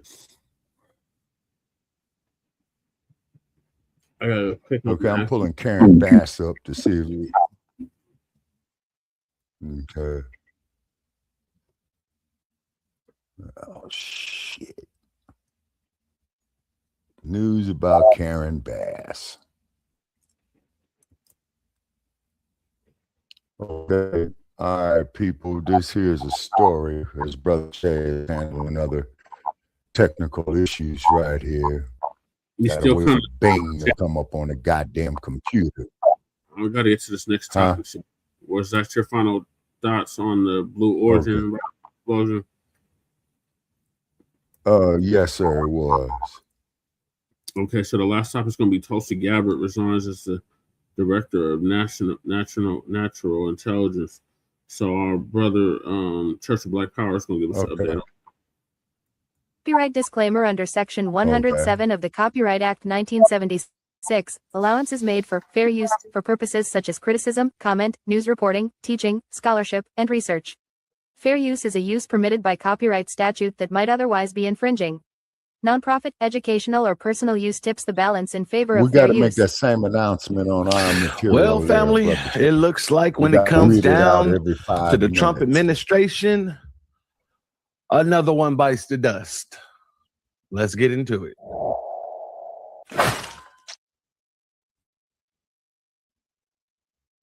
What it do, family and friends? Welcome back to the Church of Black Power. If you're not subscribed, go ahead, hit that subscribe button along with the notification bell so you can be notified whenever videos like this drop. Subscribe. Please make sure you're hitting that like and share button so we can beat up the algorithm. Make sure we get this message out to the ears that need to hear. And if you have not done so yet, please click the link in the description. Go to This is somebody that actually supports us, so I wouldn't even do that. This is okay. Brother, so we're sharing his content. Change.org to put your signature on the petition for reparations. And with that being said, family, it seems that Tulsi Gabbard has stepped out and resigned her position as the director of national intelligence. And her reasoning, she says, is because her husband has come down with a rare form of cancer. Now, I don't know how true that is. I'm going to be honest with you. I don't believe that is true at all. I believe something happened behind the scenes and she was pushed out of that position. But before we get into the commentary and why I believe that, we're going to go ahead and let this news clip play, and then I'll be right back on the back end. Director of National Intelligence Tulsi Gabbard, the highest-ranking intelligence official in the U.S. government, resigned today. She said her husband is suffering from a rare bone cancer that requires her full attention. Foreign and defense correspondent Nick Schifrin and White House correspondent Liz Landers are both covering the story, and they join us now. Nick, what did Gabbard say in her resignation announcement today? Well, as you said, William, Gabbard said that she's leaving because of her husband's illness. And she released this resignation letter, which reads in part, "My husband, Abraham, has recently been diagnosed with an extremely rare form of bone cancer. I must step away from public service to be by his side and fully support him through this battle." In response, President Trump wrote that, quote, "Tulsi's done an incredible job and we will miss her." And the president announced that her principal deputy, Aaron Lucas, would become the acting director of national intelligence. So the president using kind words there, William, and Tulsi Gabbard has executed some of his key intelligence community priorities. A Gabbard aide sent me a list of her accomplishments, listing, quote, cutting what Gabbard called, quote, agency bloat by more than 40%, declassifying, including high-profile cases like the JFK assassination, and exposing what the president calls the weaponization of the intelligence community. But former intelligence and Trump officials tell me that Gabbard was largely cut out. She was frozen out of the policymaking process, and that, frankly, CIA Director John Ratcliffe has already been running the intelligence community. Liz, you've been looking into one other part that Gabbard was involved in. What can you tell us about that? Gabbard took an unprecedented step and showed up in late January of this year in Fulton County, Georgia, at a raid that the FBI was conducting at the Fulton County election headquarters there. The FBI took all of the 2020 physical ballots, their tabulator tapes, all of their ballot images, and their voter rolls at the time. The FBI said that this was based on belief of probable cause of violation of retention and preservation of election records and also deprivation of a fair election. The Fulton County Board of Commissioners sued almost immediately afterwards, saying that the federal government needed to turn over those ballots. But this is all because the president keeps saying and lying about the results of the 2020 election. We know he has put pressure on the Secretary of State there in the past, and Gabbard defended her presence there. She wrote a long letter at the time to Democrats on the Hill, and she said that the National Intelligence Director maintains election security is a national security issue, and she said that President Trump told her to go. When she was down there, she facilitated a call between the president and FBI agents who conducted a raid. Again, a very unusual move there. And she said in that letter at the time that electronic voting systems in the United States have long been vulnerable to exploitation by bad actors that could change or manipulate the outcome of an election. We are still waiting for evidence that those elections were manipulated. Truly unprecedented. Nick, can you go back to this relationship that she had with the president, and how did it sour, and what does that mean when it comes to a person in this office? So a former intelligence and Trump official tells me that it largely soured over the president's decisions over Iran starting last summer. And right before the president authorized that attack on Iranian nuclear sites last summer, she released this video. Because as we stand here today, closer to the brink of nuclear annihilation than ever before, political elite and warmongers are carelessly fomenting fear and tensions between nuclear powers. So a former official tells me that she never recovered from that. The president didn't know about it beforehand, considered it an attempt to try and convince him not to bomb Iran. And of course, he did decide to bomb Iran last summer, despite his promise beforehand not to get involved in Middle East wars, which of course was a position that she promoted quite publicly. And then she was also considered against this year's war against Iran. One of her key deputies resigned over it. And so the former intelligence official tells me she was on her way out anyway. She was likely going to have to resign even before her husband's illness. William, as for your key question, how important is this? Well, look, the role of the Director of National Intelligence has been debated since it was created some 20 years ago. There have been bipartisan calls for reforms, including some of the cuts that Gabbard has implemented. Some former officials tell me it's not an important job and the president does not consider it an important job. But other officials say, look, the role that Congress created is important, was not supposed to be political, involved in the things that Liz just talked about, and that it does not help the intelligence community if this person is considered weak, considered politicized, or frankly has been frozen out by the press. Nick Schiffer and Liz Landers, thank you both very much. Thank you. All right, family. All right, So and that bastard should not have that power to free somebody out. Yeah, so even here, and this was my first time actually watching the clip all the way through, so this is basically my reaction to it. Even here, and like I said, I didn't think that it was just a situation with her husband catching a rare form of cancer. They spoke about it here, about how she wasn't even really in charge of the intelligence community like she was supposed to be. Her position quite literally was the director of national intelligence. So everybody who's under the intelligence community was supposed to be reporting to her. So, you know, it's just going to show that a lot of the people that Trump has put into office aren't really running the positions in which they're claiming to be sitting in. And another thing, the fact that she came out against Iran, yeah, it's more likely that somebody basically showed Trump that video. He took it as a slight towards him, and he got her up out of there in the very same way that he's been getting everybody else up out of there left and right. So, family, I want to play this other clip real quick, because if she did resign due to her husband having a rare form of cancer, I just find it highly interesting that just a few days ago, or a couple of days after she resigned, to be more specific, she went and sat down with Sean Ryan. And I want you to kind of hear some of the things she was saying to Sean Ryan. It is very easy for people to get sucked into the swamp in Washington. How does it happen? Let me tell you how this place works. Red carpets are rolled out, special access, VIP treatment, fancy parties, people kissing your ass every freaking day. People only treat you special because they want something. And the moment you leave, you don't exist. Let me stop right there real quick, because I got to make sure I say this. Kid Gravity says this all the time, and they just prove him right almost every time they speak. These people don't want to save the country. They just want to be famous. She just spoke about how the whole political machine, when you get to Washington, moves and treats people as if they are celebrities. All because they want something. Don't think it isn't because they don't. But that's how they get what they want. They treat these people like celebrities. They get fancy dinners, fancy parties, all this other stuff, also that they can get into the pocket of these people. But let's continue. Been in there for 6 months and you're already sucked into the establishment. Yeah. How does it happen? Well, I can tell you how it didn't happen to me. Please share. Well, first of all, when you have people who go in, some of them may think, well, if I just play the game, then I'll get to a place where I can actually make a difference. And that just continues and continues and continues on until, they become someone who is unrecognizable and their priorities shift. It is very easy for people to get sucked into the swamp in Washington.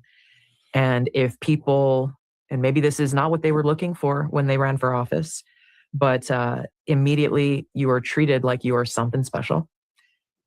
Red carpets are rolled out, special access, VIP treatment, fancy parties, people kissing your ass every freaking day. And if you are not firmly rooted in your purpose, that higher purpose of service, to our country and to your constituents, to the American people, I have seen how quickly people fall for that hype. Bullshit. And it's crazy because it's all bullshit. It's all fake. Yeah. People only treat you special because they want Bullshit. something. Mm-hmm. And the moment you leave, you don't exist. Mm-hmm. They don't care about you. And this is, I'm grateful that I knew why I was running for Congress. I mean, in a nutshell, it was those experiences that I had during my deployments, and my eyes were opened in a way that I couldn't pretend, that those lessons that I had learned, experiencing the cost of war, seeing the war profiteering up close and personal.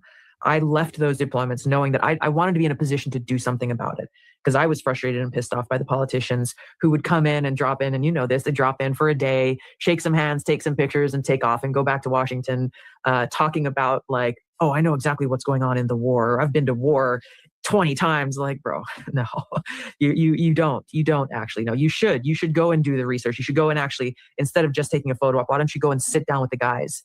Not just the stars. Yep, you can listen to them too, but go and actually sit down with the guys in at Chow, and ask them what's really going on. Actually listen to what's really going on. Don't think that you already know. I came out of that knowing I wanted to be in a position to make those decisions about our country's foreign policy, about war and peace and the well-being of our brothers and sisters in uniform, both while they're in uniform and after they lay it down.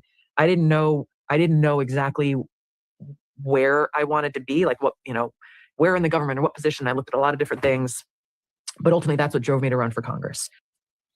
So she was brought in as the director of national intelligence, and she's saying right here how she wants, and I don't know if this is pre-recorded. I just know that it was posted by Sean Ryan 2 days ago on the 23rd.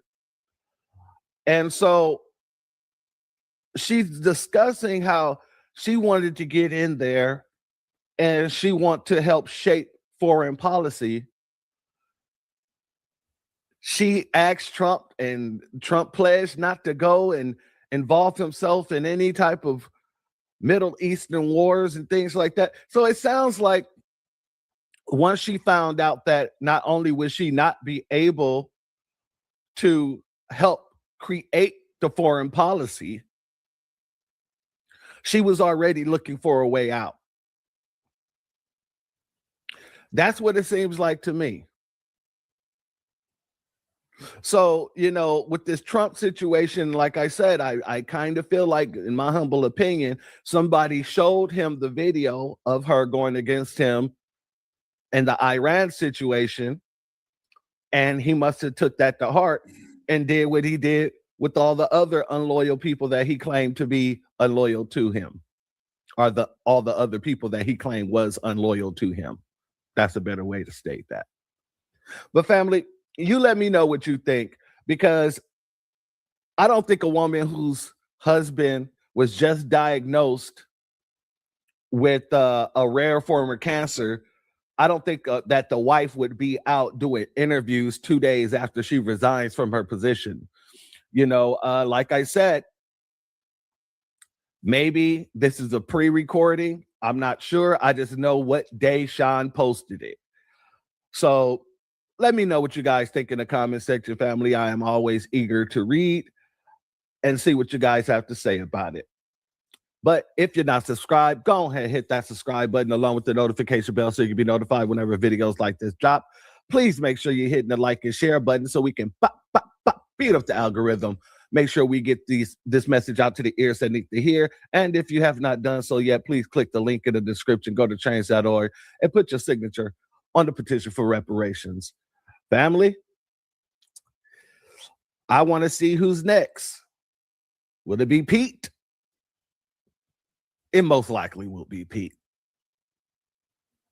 Anyhow, the doors of the church are now closed. My grandfather built this country, man. He fought wars for it. And most places he went wouldn't let him sit down and get a cup of coffee. I can't even catch a cab in New York. You know, it doesn't matter how many degrees I get. All you people see is color. Your grandfather was an immigrant. You're American. My grandfather was born here, Duke. And you people still look at me as just another nigga. I know that the government, whatever can't stand us black people, he doing everything in the world to make black man be extinct. But I'm going to tell you one thing, us black people going to survive. Yeah. So fuck everybody. I'm out. Love it. Love it, love it, love it.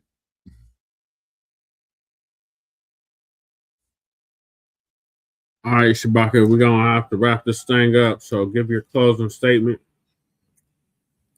Okay, my closing statement is, okay, everybody, thank you for joining us. Please share this episode far and wide on Shabaka's Blacc Experience Enhanced. Okay, and the air date of this episode is June 2nd, 2026. Okay, so please follow us on the like page on Facebook of Shabaka's Blacc Experience Enhanced. Also, too, please follow us on Twitter at Shabaka, capital S, okay, for Shabaka, capital EXP, for Shabaka's Blacc Experience Enhanced. We appreciate everybody here. Okay, thank you, Goddess. And if you can, man, please copy the link to this show on the, what is that, Brother Che, the YouTube link, and share it far and wide, because I'm doing an experiment and I'm just trying to see what's going to kick up our viewers so we can get some sponsors for this, is because I'm out of money. Okay. Yeah, I'm out of money. So if you would, and then when we come on for Grand Rising, okay, are you going to be doing a show after this here, Brother Che? Yes. Okay, for Frontline Blacc News. Yep. Okay, I'll try to get in where I fit in. Okay, because I'm thinking this phone is getting ready to die out, man, on the hotspot. Okay. All right. Okay, so please share the link far and wide. Definitely check out the Shabaka San Corey group pages, Shabaka's Blacc Experience Enhanced. Also, too, I should have a list of them on there, and you could tell by the RBG colors on it, because that's what I put up there.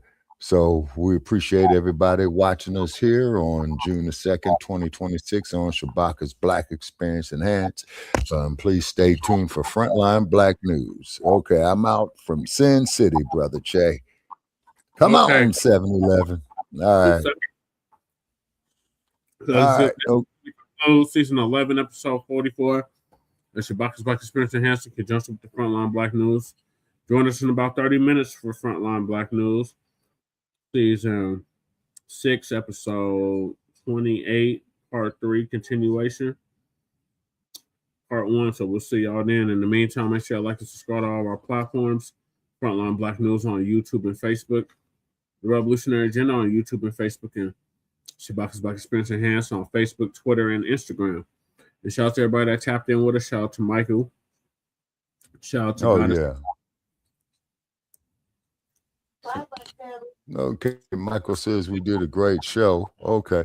All right. In the meantime, man, in about 30 minutes, man, I'm going to look at this idiot box to see if we can get some feedback off the elections coming up out of California, Brother Che. Looking good. It's not looking good, Shabaka. It's not looking good. I just glanced, and it's not looking good. The people that we were pulling for, it's not looking good. Okay, so who's going down the toilet? Billions is doing bad right now. Still. Okay. We appreciate Billions' effort. You know what I'm saying? Okay, yeah. What about in the governor's election? The governor, it's Xavier, dude. Xavier Becerra. Yeah. Okay, if memory serves me correct, I think that motherfucker man was either a LA County prosecutor, or I think he's in there, or isn't he the current Attorney General of California? I guess, but I don't know.